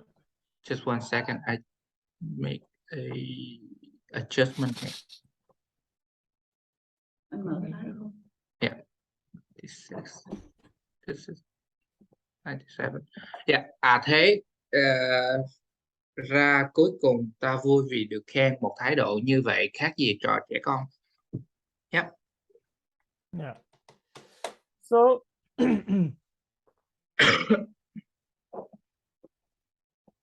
now this one is easy. But if we just think like, well, what does it matter now? I like when I'm praised, you know, I like it. So I'm going to go after fame and name, you know, because I just like it. Then he says, oh, this is really just like, first of all, it's not reasonable, you know, for a bodhisattva to do that. And second, it's exactly like how a child is a child is mindless, you know, and when a child wants something, even if it's totally useless, they might even risk their own life to get it. Like even if a child wants a dry piece of wood, you know, from a branch, you know, and they might even risk their life to get it. And even when they get it, it's meaningless. It's just a dry piece of branch. You know, when an adult look at it, it's just so stupid. But for the child, it's so important. So it's very similar to that is how we actually behave throughout our life. Thì mình nói là mình thích được khen và mình muốn được khen, cái đó là cái điều mình muốn. Thì Ngài Từ Thiên nói là nó giống như là trẻ con vậy đó. Tại vì trẻ con, cái tâm của trẻ con nó giống như là, thì dùng từ là mindless, có nghĩa là nó không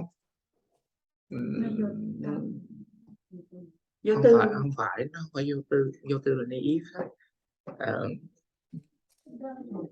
Không phải dùng từ đơn thuần mà giống như là nó trống rỗng, tâm nó trống, không phải trong sáng mà nó giống như nó ngu vậy đó. Nó không hiểu vấn đề á, hiểu không? Nó không nhận thức được vấn đề á. Không, từ giải thích là giống như đứa con nít vậy đó. Nó muốn cái gì là nó muốn có cho bằng được thì nó sẵn sàng, nó không biết sự nguy hiểm đến tính mạng. Ví dụ như nó muốn cái cành khô ở trên cây thì nó sẵn sàng, nó trèo lên rồi nó có thể té chết chỉ vì nó muốn cái cành thôi. Rồi nó không có kiểm soát, tâm nó không có kiểm soát. Thì khi mà người lớn nhìn vô thấy được là cái cành cây nó đâu có ý nghĩa gì đâu. Không phải dùng từ kiểm soát. Well, one second, just try to translate the word. Mindless, vô tâm thôi. Không lưu ý, không để ý, không có chú ý. Không lưu ý. Này chú tâm được phút. Mindless, vô tâm thôi. Không, nó có một cái từ khác để chỉ cho cái trạng thái của tâm của con nít. Tâm của con nít ngây ngô. We discussed about this later. Okay. Now he will give you the reason why it is mindless. You know, he says why is this meaningless? He says one second, nó tâm vô nghĩa.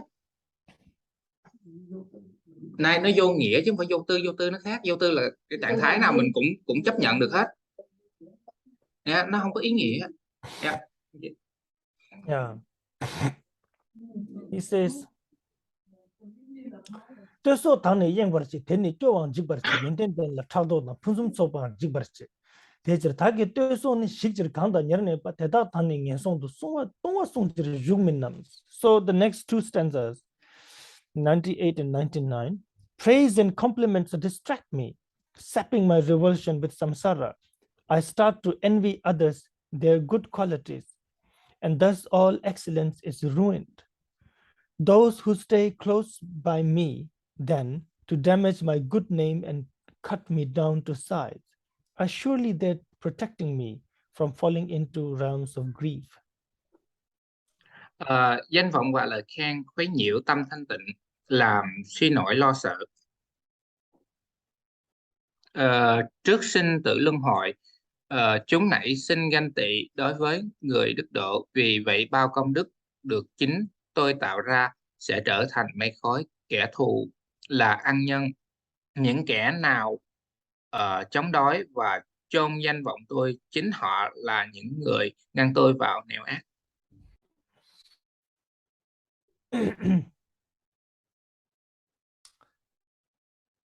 So for a practitioner, now if you're a worldly being, if you're a worldly being, then it doesn't really matter if you run after fame or not. You understand? Still samsara. But if you are someone who not only wants to liberate oneself, but is actually seeking liberation of all sentient beings, then you should not be attached to such things.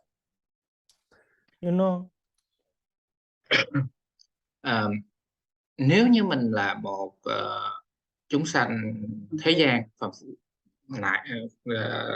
thế gian, có nghĩa là mình sống theo kiểu thế gian, thì nó không có vấn đề gì nếu mà mình chạy theo danh vọng. Nhưng mà mình là một chúng sanh muốn giải thoát sinh tử luân hồi và muốn tất cả chúng sanh thoát khỏi sinh tử luân hồi, thì mình phải từ bỏ danh vọng. He says, because fame and praise, they distract me from my meditation. They distract me from compassion and from Buddha Dharma Sangha. Tại vì lời khen và danh vọng á, nó khuấy nhiễu mình, nó làm cho mình bị tán loạn khi mà thiền định, và nó làm mình tán loạn, nó làm phiền mình khi mà mình rời khỏi, làm phiền cho mình cách xa Phật pháp tăng. And not only that, when you are totally distracted, when you are totally attached to name and fame and you're busy with that, it makes you forget the suffering of samsara. Và chẳng những vậy, khi mà mình bận rộn với lại tại vì khi mà mình có danh thì mình phải bảo vệ danh, đúng không? Và mình luôn luôn muốn mọi người khen mình, thì mình phải làm điều gì đó để cho mọi người nhận thức, thấy mình tốt, họ giỏi họ mới khen mình. Thì khi mà mình bận rộn với cái thể hiện đó, cái sự bảo vệ danh vọng đó, thì nó làm mình quên đi từ từ cái tâm cầu giải thoát. Cho nên tâm cầu giải thoát nó suy yếu từ từ là vậy. You become weak and your mental resolve to practice become weaker and weaker. Và mình trở nên yếu đuối, và ý chí của mình là nơi gọi là cội nguồn tu tập của mình đó, là chỗ ý chí của mình đó, thì nó trở nên yếu dần. And because you are so attached to fame, you get very jealous when other practitioners become famous. Và khi mà mình bám víu vào danh vọng và lời khen á, thì mình sẽ trở nên ganh tị khi mà một hành giả khác, những vị tu tập khác được trở nên nổi tiếng và được khen ngợi. And so this perfect condition to practice Buddha Dharma is destroyed. You destroy your chance, your perfect condition to practice the Dharma.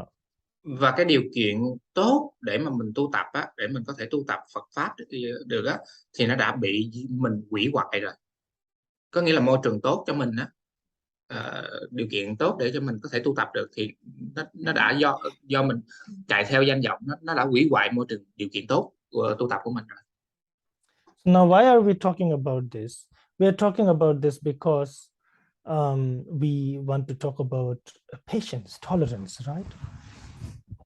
Tại sao mình nói về điều này? Tại vì mình muốn nói về nhẫn nại và vị tha. And in this context, tolerance towards those who destroy our name, who destroy our fame, basically. Thì vị tha là vị tha đối với những đối tượng mà họ hại mình, có nghĩa là họ nói xấu mình, họ chà đạp danh tiếng của mình. Not because it is something that you must do, something that God tells us to be compassionate, or your teacher tells us. No, but because you truly understand that being attached to name and praise is a really bad distraction for a bodhisattva. And then someone who destroys that, you can even begin to appreciate them. Tại vì mình mình không phải mình vị tha tại vì hay là từ bi tại vì đấng thượng đế, hay là tại vì đạo tôn giáo của mình kêu mình làm như vậy, mà là mình vị tha đối với những người mà họ nói xấu mình, nói sao? Can you repeat it again? So then when you understand that name and fame are the worst distraction, then mà mình vị tha tại vì mình hiểu được danh vọng và lời khen là một trong những cái khuấy nhiễu tệ hại nhất đối với sự tu tập mình. Chính vì điều đó mình biết ơn những người mà họ kêu riêng mình, họ nói xấu mình, họ hại mình để cho thấy danh tiếng mình bị mất đi, thì mình biết ơn những người đó.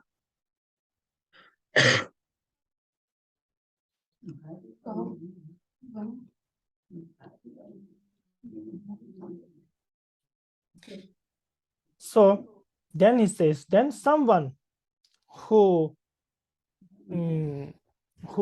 come in front of us to destroy our fame, our name, such a person, are they not protecting us from falling into the lower realms? He's saying. Cho nên khi mà mình đối diện với những người mà họ hại mình, họ nói xấu mình, thì không phải họ là người đang bảo vệ mình để cho mình đừng có đọa vào những cõi thấp hay sao? Because if they don't do that, I will be still very attached to these things, and I'll still play all the games, samsaric games, and I will not practice dharma, and my afflictions will grow more and more, and I will fall into the lower realms. But because these people destroy my name, and now I have no credibility in this world, I have no gain. All I can do is practice dharma and tame my mind. Thì nếu như không nhờ họ đó thì mình sẽ bị bận rộn để mà tích lũy danh tiếng, rồi mình không có thời gian tu tập, mình bị dính bám chấp vào danh tiếng, rồi nhờ họ mà mình không có được lợi ích gì trong cõi sinh tử luân hồi này, thế gian này. Cho nên cái mình có thể làm được là chỉ là tu tập, thì chính vì điều đó mà mình đạt được lợi ích của sự tu tập, mình không bị rơi vào những cõi thấp. Ane trolwa tenya la nye dakurdi chingmege kanda tachin trolje ba tela tane jitara tro. Tane dunga jugdo la sangit ni chilapshin metong gopar ni churba tela tane jitara tro. Di ne sonam kekjeje tela tawa rigmen de susung katu biomina tela tane minesam. Wait, next two stanzas together, maybe that's better. For I am one who strives for freedom. I must not be caught by wealth and honors.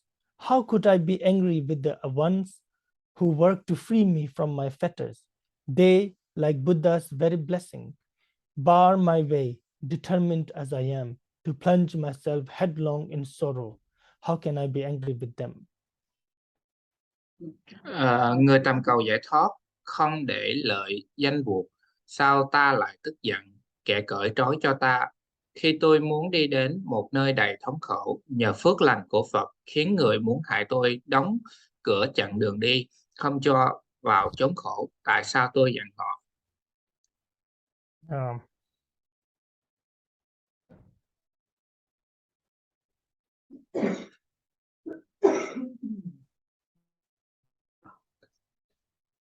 So he says,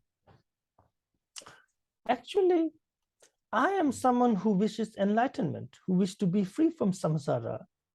So then I do not need to be bound and caught and chained by fame and wealth. So someone who is there to destroy my fame and wealth is like someone who is destroying the chains that is binding me to samsara. How can I be angry to such a person? Thì mình là người muốn đạt được giác ngộ, giải thoát, thì mình không muốn bị ràng buộc hay là bị dính líu với lợi danh và tài sản. Thì có người họ giúp mình điều đó, có nghĩa là họ làm cho mình đừng bị dính vào danh lợi. Thì làm sao mình có thể giận người như vậy được? Mấy người hại mình.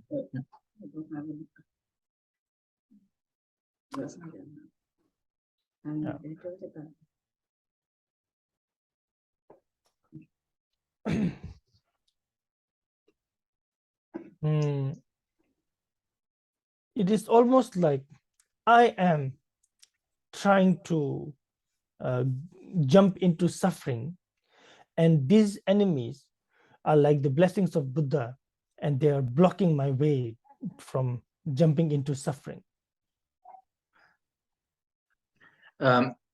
Thì giống như là mình đang chuẩn bị nhảy vô trong cái chỗ khổ vậy đó.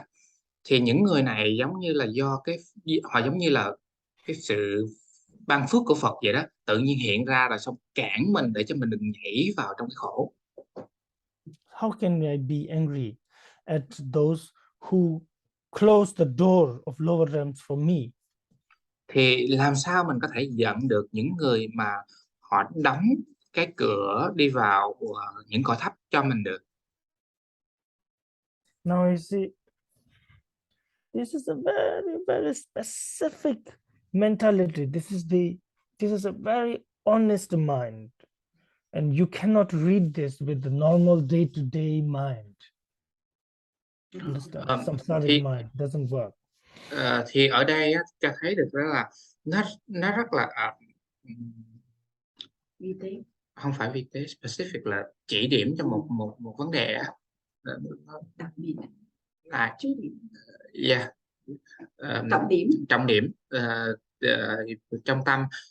Mình không thể nào hiểu được bằng tâm thế gian được. Yeah.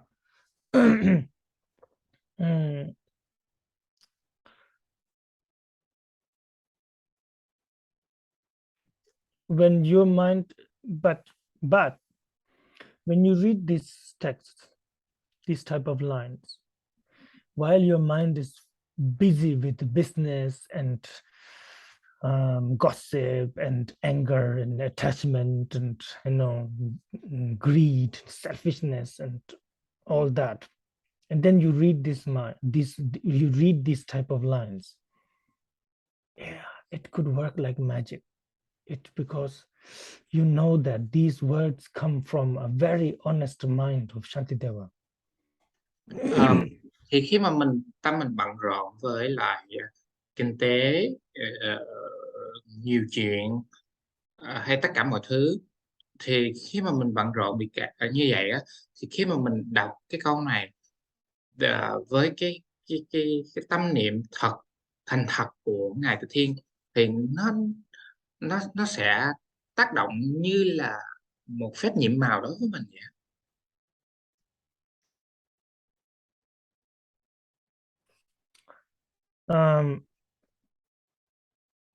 Dini sonam kekje tela towa ring mit so katu yemen tela tane jidar tro tela tane minesam kalte tane rangtun ji dilla zebar mejena sonam juni nyerne pa dilla thagek chebra says. Next two stanzas. Bảo rằng họ cản trở công đức tôi muốn làm, cũng không nên giận họ, vì con đường tôi chọn là tu hành nhẫn nhục. Vậy thì sự ngăn chặn ấy là điều kiện rất tốt giúp cho tôi tu hành. Tự mình đã gây lỗi lại không nhẫn nhịn người, là tôi tự cản trở việc tu tạo phước đức. Hai câu kia. Good. Hai câu.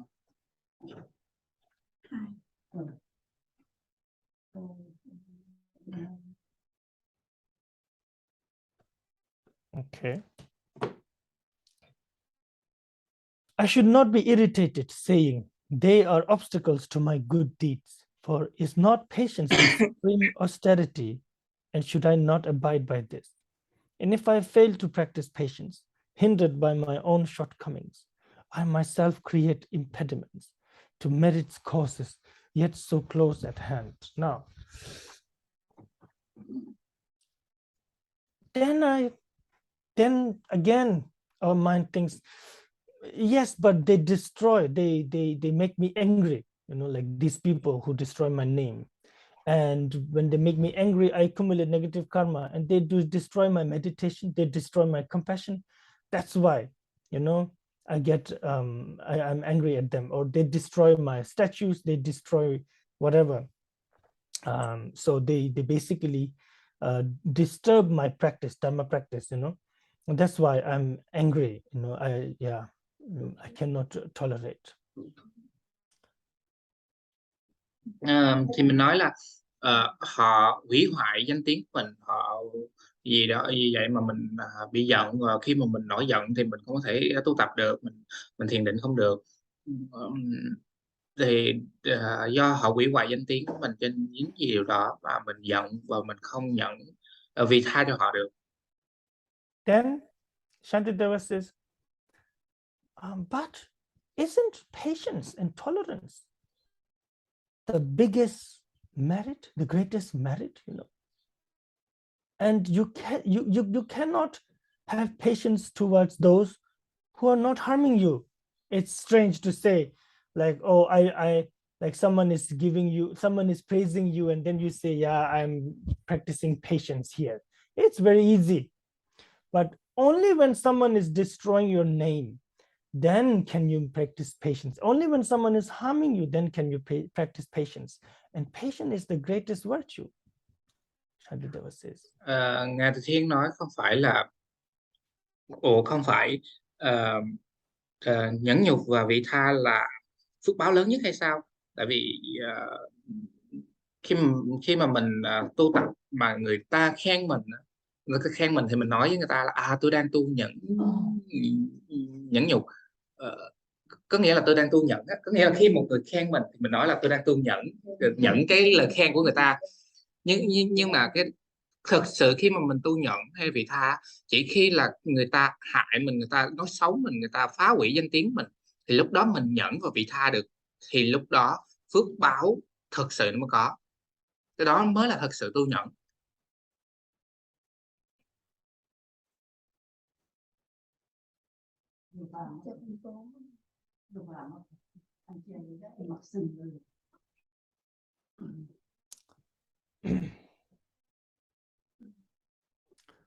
But if I, out of my own shortcoming, am not able to practice patience, then it is my own fault. It's not the fault of the others.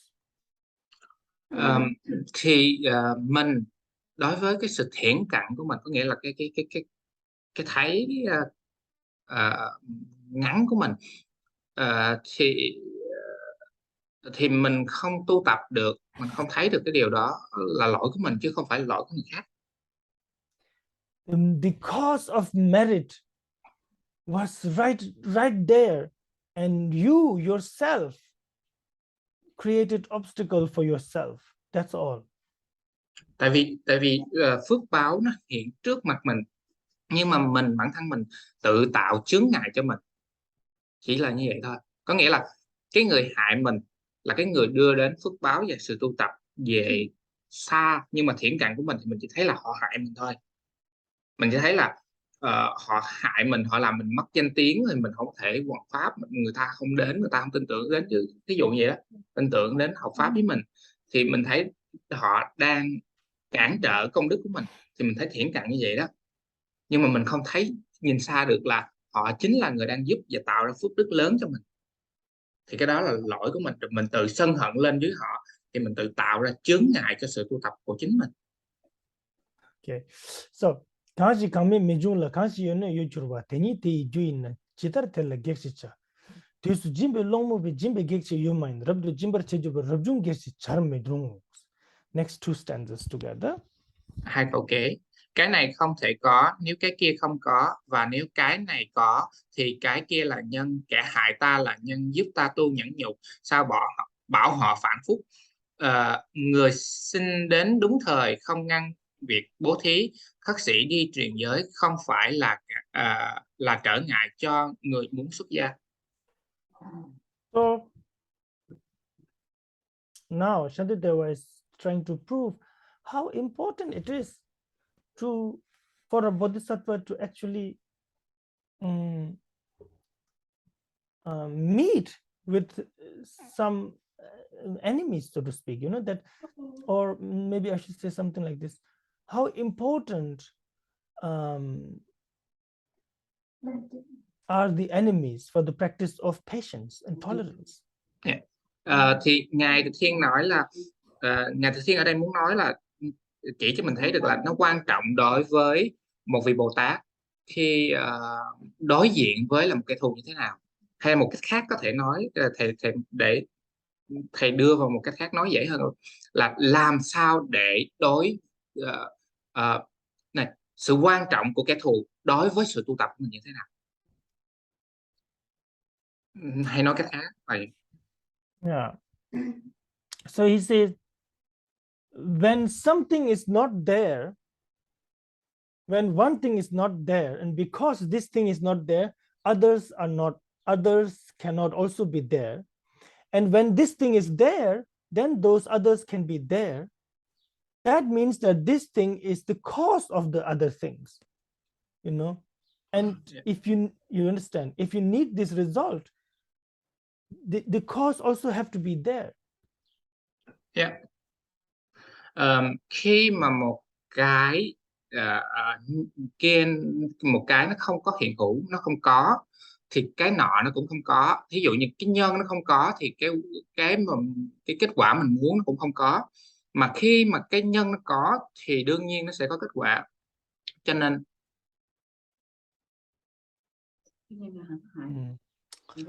không có nghĩa là mình muốn kết quả là mình tu hành được nhẫn nhục, thì bắt buộc nó phải có cái nhân, là phải có kẻ thù hại mình. So then how can the cause be the obstacle of the result? It doesn't make sense. Cho nên làm sao mà cái nhân có thể là sự cản trở hay là chướng ngại để có cái quả được? Nó không có hợp lý. For example, when someone wants to practice generosity and they want to give, give something to beggars, then the beggars are also cause of your practice of generosity. How can you say that I am practicing generosity and I'm giving these things to the beggars, but the beggars are obstacles to my generosity? It doesn't make sense, he says. Thì giống như là một người đang tu hành bố thí, và họ muốn bố thí mà người ăn xin đến, tại vì người ăn xin là nhân của sự bố thí, thì không thể nào nói là người ăn xin là sự cản trở cho cái hạnh bố thí được. Because they dirty. Because they dirty. No. Because sometimes people think in their mind, I only happen those in my conception, they are needed, not those who are spontaneously common. No, really. He's giving an example that when someone wants to give something to beggars, then the Okay, beggars are yeah. also the cause of the generosity. Tại vì em nói á, là có những người á, họ có cái khái niệm là họ cho với những người mà họ nghĩ là những người đó cần, thì những người mà đột xuất hiện lên á, thì trong khái niệm của họ cái người đó họ không cho. Thì thầy mới nói là ở đây Ngài Từ Thiên nói là khi mà mình muốn cho người ăn xin, thì người ăn xin ở đây là nhân của hạnh bố thí. Có nghĩa là Ngài chỉ điểm rõ là người ăn xin luôn. Or similarly, when someone wants to receive Pratimoksha vow, like a monk's or a nun's vow, and then the teacher who gives you the vow is the cause of your vow. It's not obstacle to your vow. Thì cũng tương tự như vậy, những ai mà muốn thọ ba la đề mục so giới tỳ kheo hay giới tỳ kheo ni hay là giới tu sĩ của bên tăng và ni, thì mình không thể nào nói là cái vị thầy truyền giới là chướng ngại cho sự nhận giới của mình, cho cái giới của mình. Yeah. So just as a beggar is not obstacle to generosity, just as a abbot is not obstacle to receiving vows, similarly an enemy is not obstacle to practicing patience. They are the cause of these practices. Cũng giống như vậy, người ăn xin không phải là chướng ngại cho hạnh bố thí, và vị thầy truyền giới không phải là chướng ngại cho sự nhận giới. Thì cũng tương tự như vậy, kẻ thù không phải là chướng ngại cho sự tu hạnh nhẫn nhục vị tha của mình. And actually, among generosity, discipline, and patience, patience is most difficult because the cause is so rare, he says. Và đặc biệt là đối với hạnh bố thí, hạnh trì giới, hạnh nhẫn nhục, thì đặc biệt là nhẫn nhục là cái khó nhất, tại vì cái nhân nó rất là hiếm, có nghĩa là có kẻ thù á, rất là hiếm. Because in this world there are so many beggars, so you can be generous easily. In this world there are so many how to say people who can give you vows, you know, but there are not many people who wants to harm you. If you do not harm others, they also don't want to harm you. So the cause of patience and tolerance is much less than generosity and discipline. Tại vì ở trên thế gian này có rất là nhiều ăn xin, cho nên rất là dễ cho mình tu hành bố thí, hoặc là có rất là nhiều vị truyền giới, cho nên mình có thể tu giới ba la mật được. Nhưng mà không ai hại mình nếu mà mình không hại người, cho nên rất là hiếm để mà có người hại kẻ thù với mình. Yeah. This means if we want, we cannot practice patience this life. We need to create trouble to the other. So next life we can. Có nghĩa là đời mình không tu được hạnh nhẫn nhục, tại không có ai hại mình đó, thì mình nên hại người đấy rồi mình tạo phiền phức để đời sau mình được mình có nhân để tu.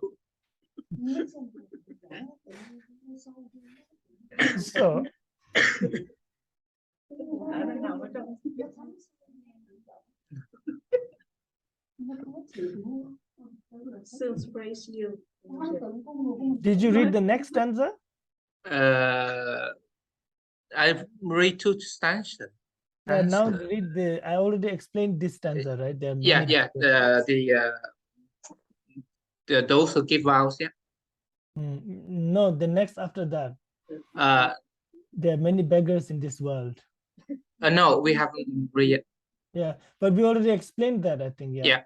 So I read it. Thì cái câu kế thầy đã giảng rồi.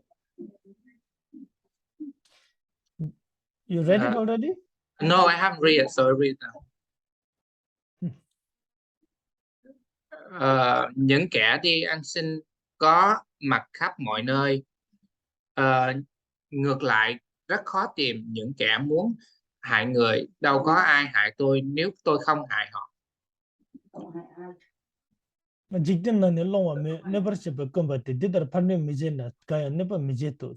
Then now 대회 알베 마두 비킴 듣더니 중화들 장습집에 조주르베 다기 달라 가와차.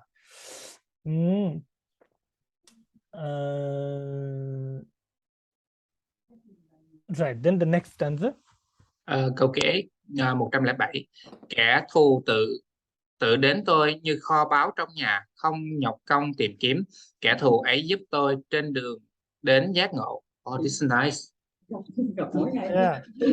You don't need to look for us. So tôi lúc liền không.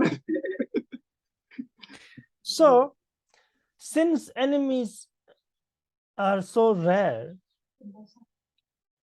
compared to others, then when someone actually tries to harm you, you should look at them as like a treasure that you find in your own home without looking outside.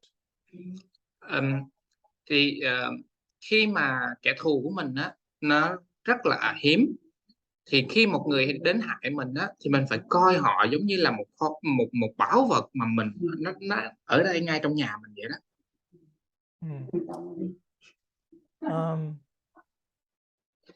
Since enemies are the best friend to practice bodhicitta, I should actually like them. I should love them.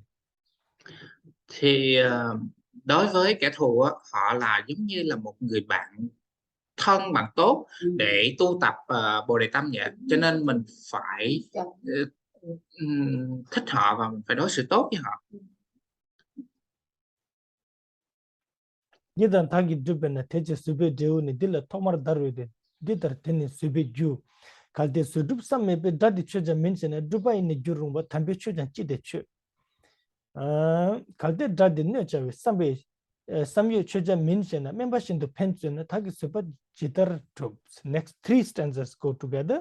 3 câu kế nữa chung với nhau, 108, 109, 110. Có kẻ thù và tôi mới tác thành hạnh nhẫn, quả báo công đức ấy nên dành cho kẻ thù đã tạo duyên tu nhẫn. Nếu nghĩ rằng kẻ thù không có ý giúp tôi để triển khai hạnh nhẫn nên không đáng coi trọng, thì tôi cũng không nên cung kính với chánh pháp, vì chánh pháp vô tư trong việc tôi tu hành. Nếu không trọng kẻ thù bởi muốn hãm hại tôi, vậy làm sao tu nhẫn, tu với y sĩ ư, kẻ hết lòng chữa bệnh. 108, 109, 110. Yeah. So he says, since the practices, Dhamma practices, especially the practice of patience towards enemy, it is only possible half based on myself and half based on the enemy. So when I am practicing patience and tolerance and I accumulate merit out of it, I should dedicate the merit first for the benefit of the enemy, because the enemy is the cause, is a very important cause of my patience. Tại vì khi mà mình tu hạnh nhẫn á, thì phân nửa là phụ thuộc vào mình và phân nửa phụ thuộc vào kẻ thù của mình. Cho nên khi mà mình tu được hạnh nhẫn á, thì cái công đức đó mình phải hồi hướng đầu tiên cho kẻ thù, tại vì kẻ thù chính là duyên, là nhân để mà tu hạnh nhẫn. The next words are so good. He says, câu kế rất là hay. These are really good. He says this. Then we think, yes, but you know, I practice the patience. The enemy is not harming me, thinking, okay, I will harm this person, and then she can practice patience and generate a lot of merit and become Buddha. No, enemy just wants to harm me. You know, I am the one doing all the practice. So why should I dedicate my merit to the enemy? This is how we think. Thì cái lập luận kế tiếp là cái lập luận cách mình nghĩ á, là mình là người tu tập, mình là người hạnh nhẫn, mình làm tất cả những điều đó, kẻ thù không có làm gì hết, thì tại sao mình phải hồi hướng công đức cho họ, trong khi mình là người chỉ có mình làm thôi, họ chỉ muốn hại mình thôi, còn mình mới là người thực sự tu tập, bỏ công sức ra để mà hành trì. Họ nói là chọc mình để cho mình giận, để cho mình tu hạnh nhẫn, để mình có thể làm Phật không nghĩ đó, tại sao mình phải hồi hướng công đức cho họ? Yeah. Then Shantideva says, well, then you should not also make offering to Buddha Dharma, because Dharma also does not want to help you, you know. Và Ngài Từ Thiên nói là vậy thì mình cũng không nên cúng dường Phật Pháp, tại vì Phật Pháp không có giúp mình gì hết á. For example, the words of the Buddha, they are just their words, they are teaching. They do not think, oh, I will help this person now. Giống như là cái lời nói của Phật là lời dạy của Phật vậy á, thì nó chỉ là lời nói ra thôi, và cái lời nói đó không có phải có cái ý nghĩ là lời nói đó muốn giúp cho chúng sanh đó, nó chỉ đơn thuần là một lời giảng dạy thôi. But then you think, yeah, okay, neither the Dharma thinks that they will help me practice, nor the enemy thinks that they will help me practice. In that case, they may be same. But Dharma does not want to harm me. Enemy wants to harm me. That's why, you know, I am angry and I do not want to dedicate my merit to the enemies. Thì cái lập luận của mình là thì chấp nhận được, có nghĩa là chấp nhận được là Phật Pháp cũng không có ý nghĩ là giúp mình, và kẻ thù cũng không có ý nghĩ là giúp mình trên sự tu tập, thì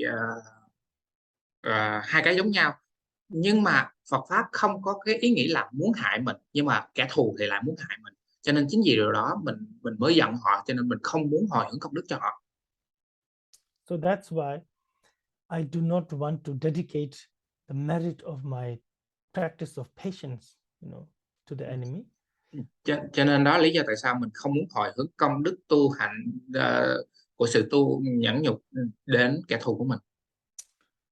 And Shantideva says, well, if you say, oh, the enemy wants to harm me, that's why I do not want to make offering to the enemies, then he says, well, if they want to help you like a doctor, then how can you practice patience? It doesn't make sense. For you to practice patience, they have to want to harm you.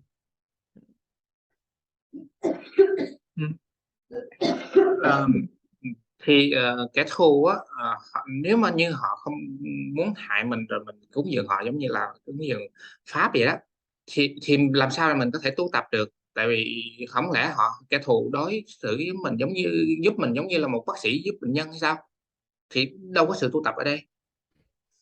Yeah, this is really such a good argument. Cho nên cái lập luận này của Ngài rất là hay. If we could, when we are very angry with someone, if we could think about this, wow, this could definitely, maybe we cannot practice patience, tolerance, but we will definitely, our anger will definitely go down a little bit. Tại vì nếu như mình nhớ được cái câu này thì khi mà mình bị sân hận á, thì có thể là mình không có thể hành được nhẫn nhục và vị tha, nhưng mà ít nhất nhớ tới điều này thì sẽ giúp cho cái tâm sân hận mình nó giảm xuống.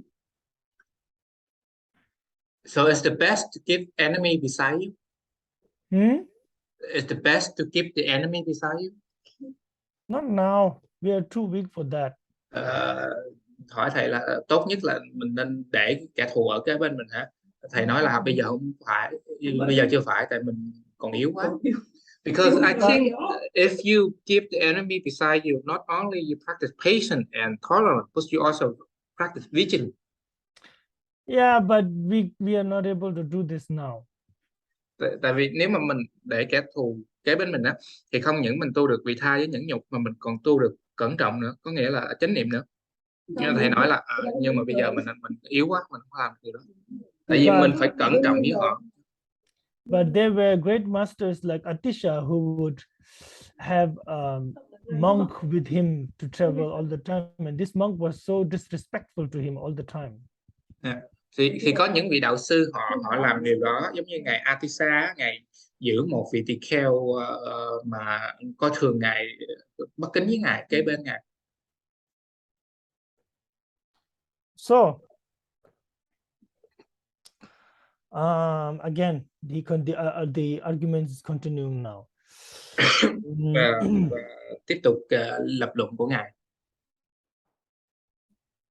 대외 럽도 당섬라 때네 수바체베네 테니 수바주임베 탐베 출신 처벌 대질 셈친 싱스다니 대외 싱시 두배송 디다 구제 망보식 디다 분석 파로친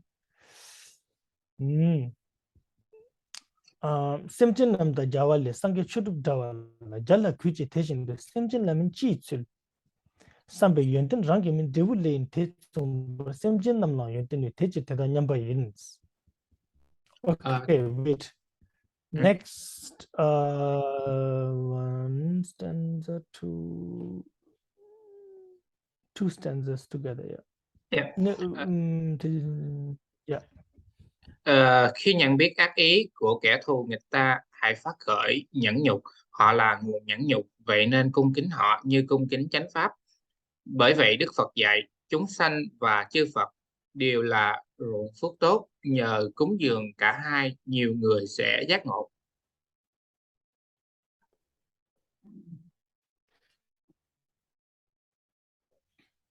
Look at this.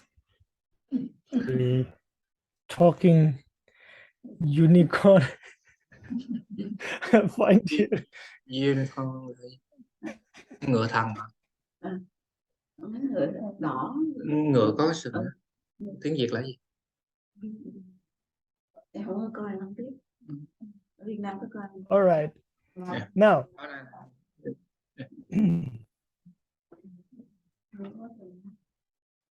So he says, you can practice patience from an enemy only when the enemy really wants to harm you. You understand? Ngài nói là mình chỉ có thể tu tập nhẫn nhục khi mà kẻ thù muốn hại mình. Họ thật sự muốn hại mình. For you to become Buddha, you have to practice patience and tolerance. And for that, someone have to come to harm you, or else it doesn't work. Tại vì để mà mình có thể thành Phật được thì mình phải tu tập nhẫn nhục, và muốn tu tập nhẫn nhục thì bắt buộc phải có người đến hại mình, nếu không nó sẽ không xảy ra.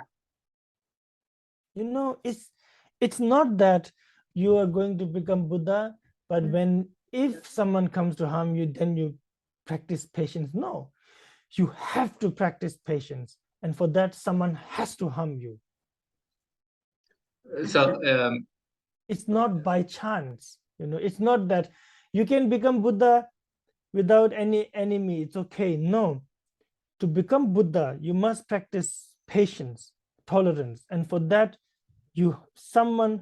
there has to be an enemy. There has to be someone or something that is causing you distress. This is going to scare people away. This is how it is.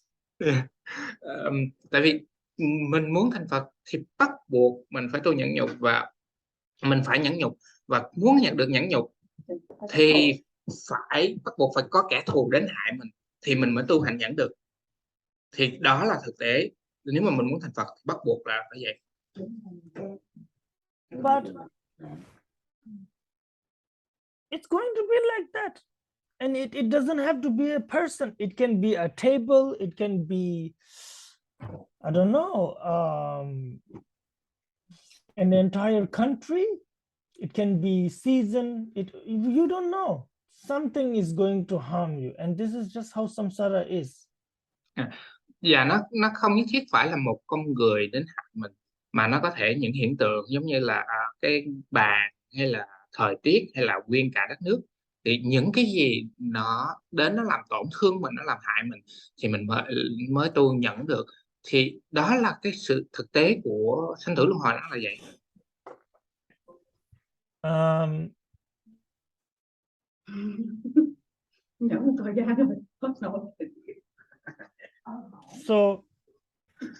So one should make offering to the enemies just as one makes offering to Buddha Dharma.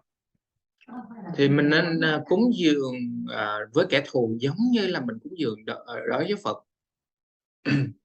Yeah. So this is confusion me here. If someone harm me, should I come and ask them, do they want this or want that? I give them. This is offering.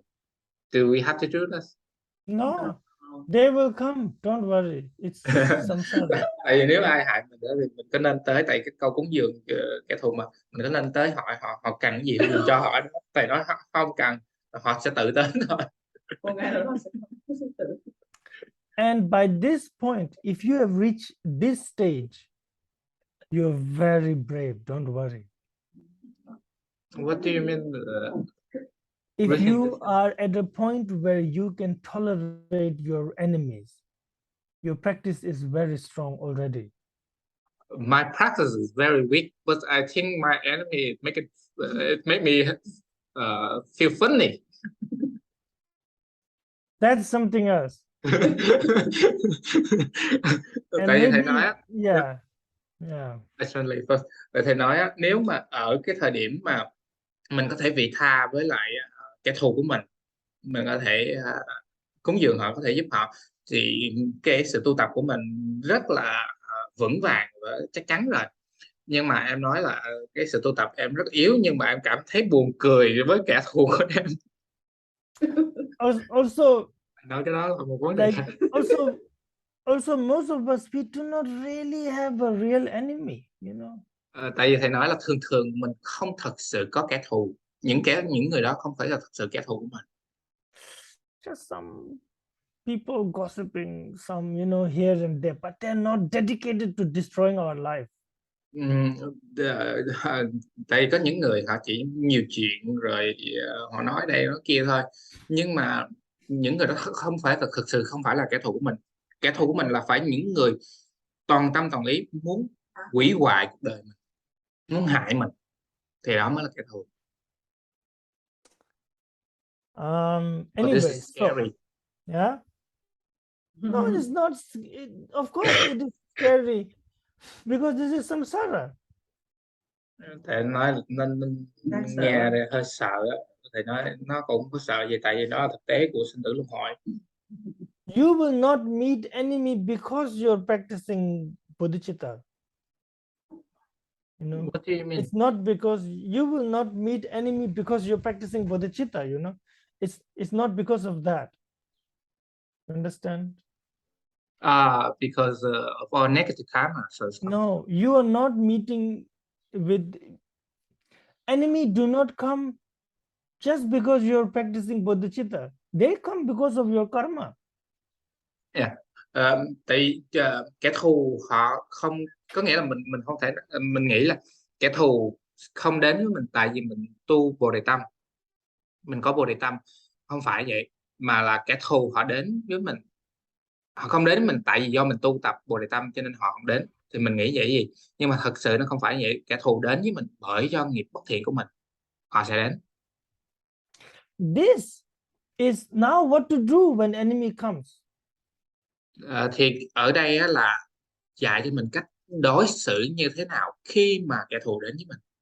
When I said to gain enlightenment, you must have patience towards enemies, you know, and for that you need enemy. It doesn't mean that that someone has no negative karma to have enemy in practicing dharma and they have to have enemy to be patient. No, you will have enemies in this life or next anyway because of your karma. But now, yeah, what to do when they come, you know? Yeah.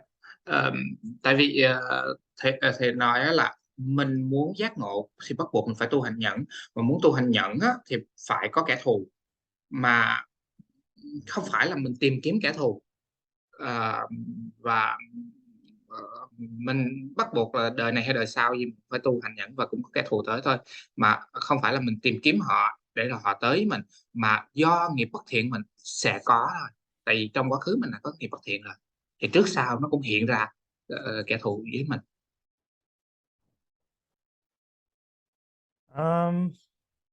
So, yeah. 대체 샘전 신단의 자유 신시 투표에서 대다구지 망보시 들어 본서 바로 진 샘전 남다 자월의 상급치로 maybe Yeah, if you have any questions, please ask. Có ai có câu hỏi gì?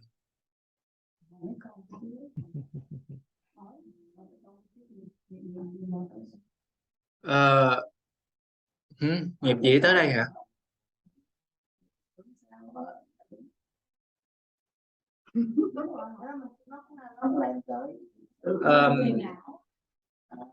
Okay, I have a problem at home here. We suddenly we have so many fruit fly in our house, and it keep multiply. Because it's winter, so we close the door and moisture inside, so it's good condition for them to grow. So it's winter outside. If we move all the tree pot outside, so it's frozen, so it's going to kill the fruit fly. So I say to Ling, let it be here, because we don't want to harm sentient. And the other and the other Ling come to here, and they got disturbed by the fruit fly. They feel they get irritated.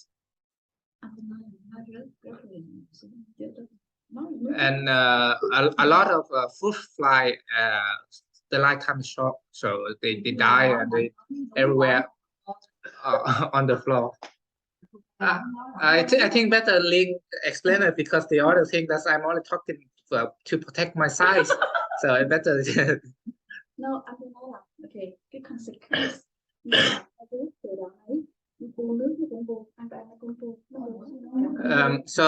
so many fruit fly in the house.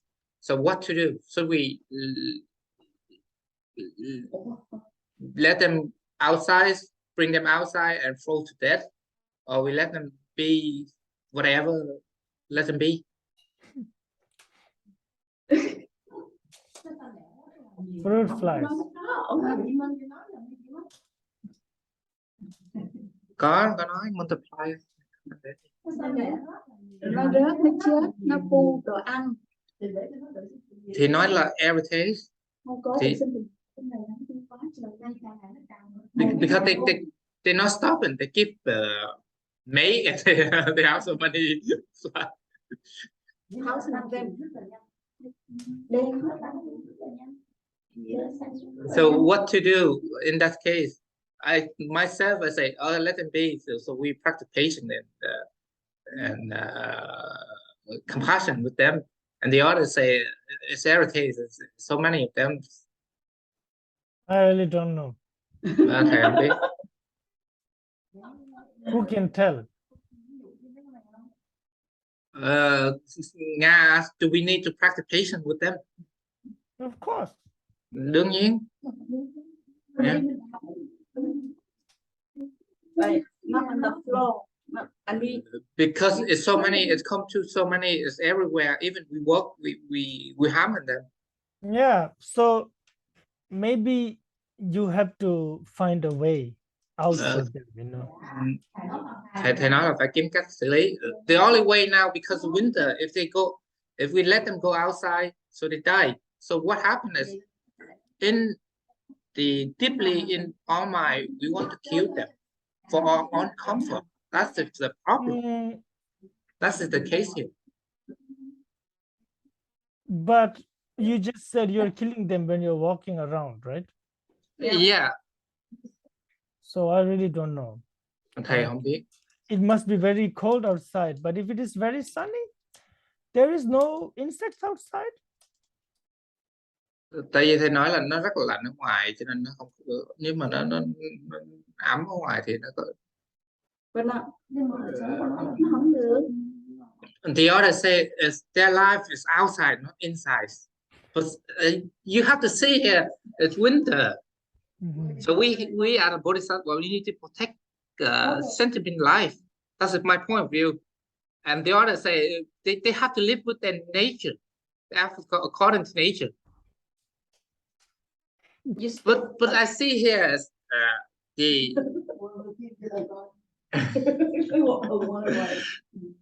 problem is we attach to our comfort and our view. So I just mass murder.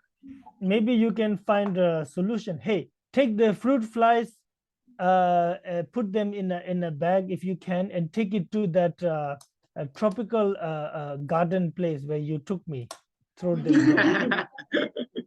thầy nói á, phải kiếm cách giải quyết. Ví dụ như là bây giờ mình làm sao bắt nó vô bịch rồi xong mình đem nó đến chỗ botanic khéo á, mà dẫn thầy đi đó cho nó sống đó.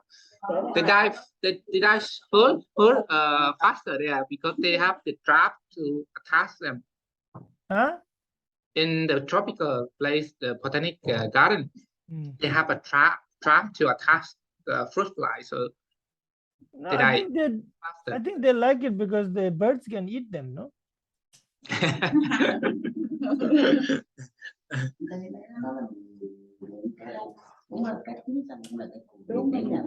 Thì thật sự tại vì vấn đề là mình nhận không được, nhưng mình không chấp nhận. Do you know that they are trapping the fruit flies? What? Do you know Yeah, that? I know because I have worked in the greenhouse before. They have No, a yellow not in the figure. greenhouse. It's the same in the. They have that pest Then all control. the insects, they will die. I don't think they will do that. No, they have to control pests. This is pests, not insects. They have two insects, good insects that benefit for the tree and the environment, and then pests, they're insects that affect the tree and environment. Yeah, but fruit flies. Destroy that place. Go put some insects there, and your name will come in the newspaper. These people destroy the ecosystem of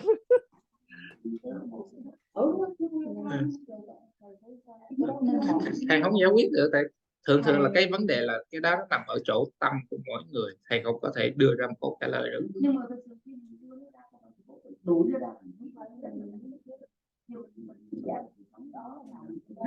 Cho nên mình bị che khuất cái tâm mình, tại vì khi mà mình phải coi môi trường thời điểm như thế nào, tại em nói là tới hè.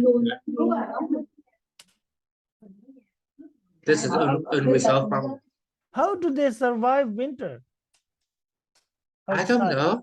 They cannot survive in winter outside because the condition in the house, we have the heating on, and we have the plant of the other tree, so the moisture in the soil, that's the condition for them to live and grow. And the problem is the fruit fly is not taking birth control. It's millions of them. It's not only 10 or hundreds, but millions. In the house? Yeah, in the house. And he says, just live with them. Just live with the sentient beings. Leave them. Oh God. But you know, every day, how to say, they die on the floor. It's so black everywhere in the floor. You know, in our living room. In our living room. Next time, throw them out from the beginning. We don't know. We don't know in the beginning. That is come millions of them. No, this time we in summer coming, we got to take out all the tree. We're not planting any have any plant in the house. So this stuff the future suffering. We eliminate all the conditions for sentiment to live. No, I'm sure there is some ways to keep the trees without, such bugs. I don't know. But it's going to come again. But right now, it sounds like a bit late now. Like you have so many. Yeah, but I have I have turned off the heat for the living room and the room that you live. Open the window for winter, so the condition is not there. Bring all the tree outside.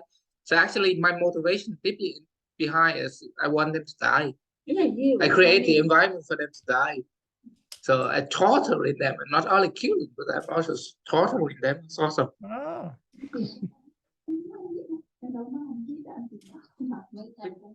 Have you checked? Maybe you guys can check and they can survive.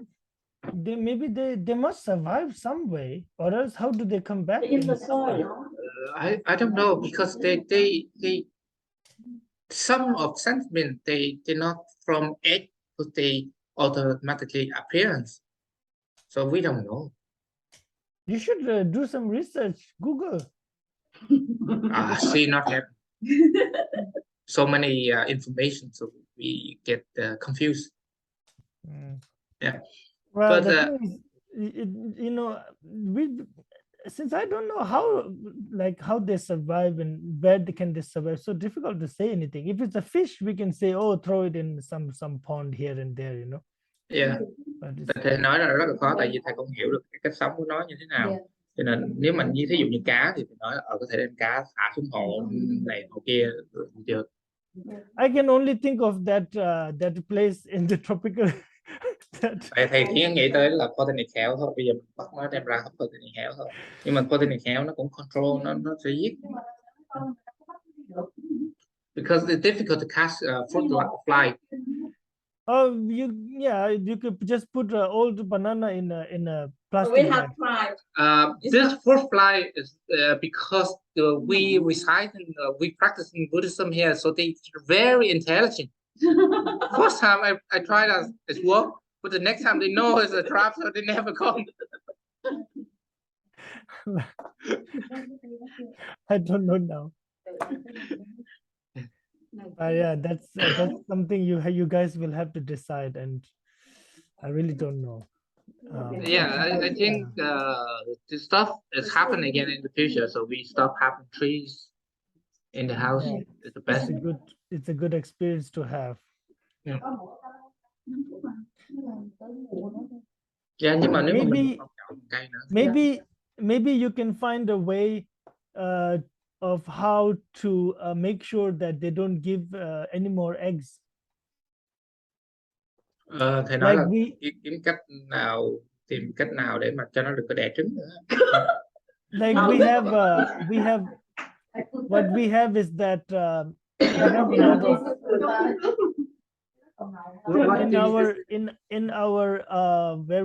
in our storeroom where we put all of our food below near the kitchen. We used to have a lot of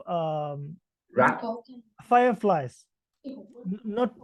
Fireflies. Like yeah. this it's like looks like butterfly but not. Moth, they call it moth. Yeah. And so what they do is that they put a lot of baking powder outside, but then the moths, they come to give the egg in the baking powder, but the egg is they're not, you know. But it's killing as well. Yeah, it's killing. It's the but same motivation. It's killing, but it's you have to now think about, okay, no, it's really not good. The best thing is just to let it be now, right? That's why I said it's a bit too late. But you know what to do. Either that or they keep multiplying. So one person has to take the responsibility to accumulate negative karma for the other benefit. A little bit, yeah. Yeah, thầy nói là phải có một người phải tạo nghiệp bất thiện cho lợi lạc của người khác. Yeah, I don't know. So I have made that decision. So it's their responsibility for helping me out low rim. Tại vì em đã làm điều đó rồi, cho nên đây là trách nhiệm của mọi người phải giúp em thoát khỏi cái ba cõi thấp. Tại em mở ra em giết tụi nó hết rồi. All right. Okay, so then let's stop here. Yeah, because I have some Zoom now. Good.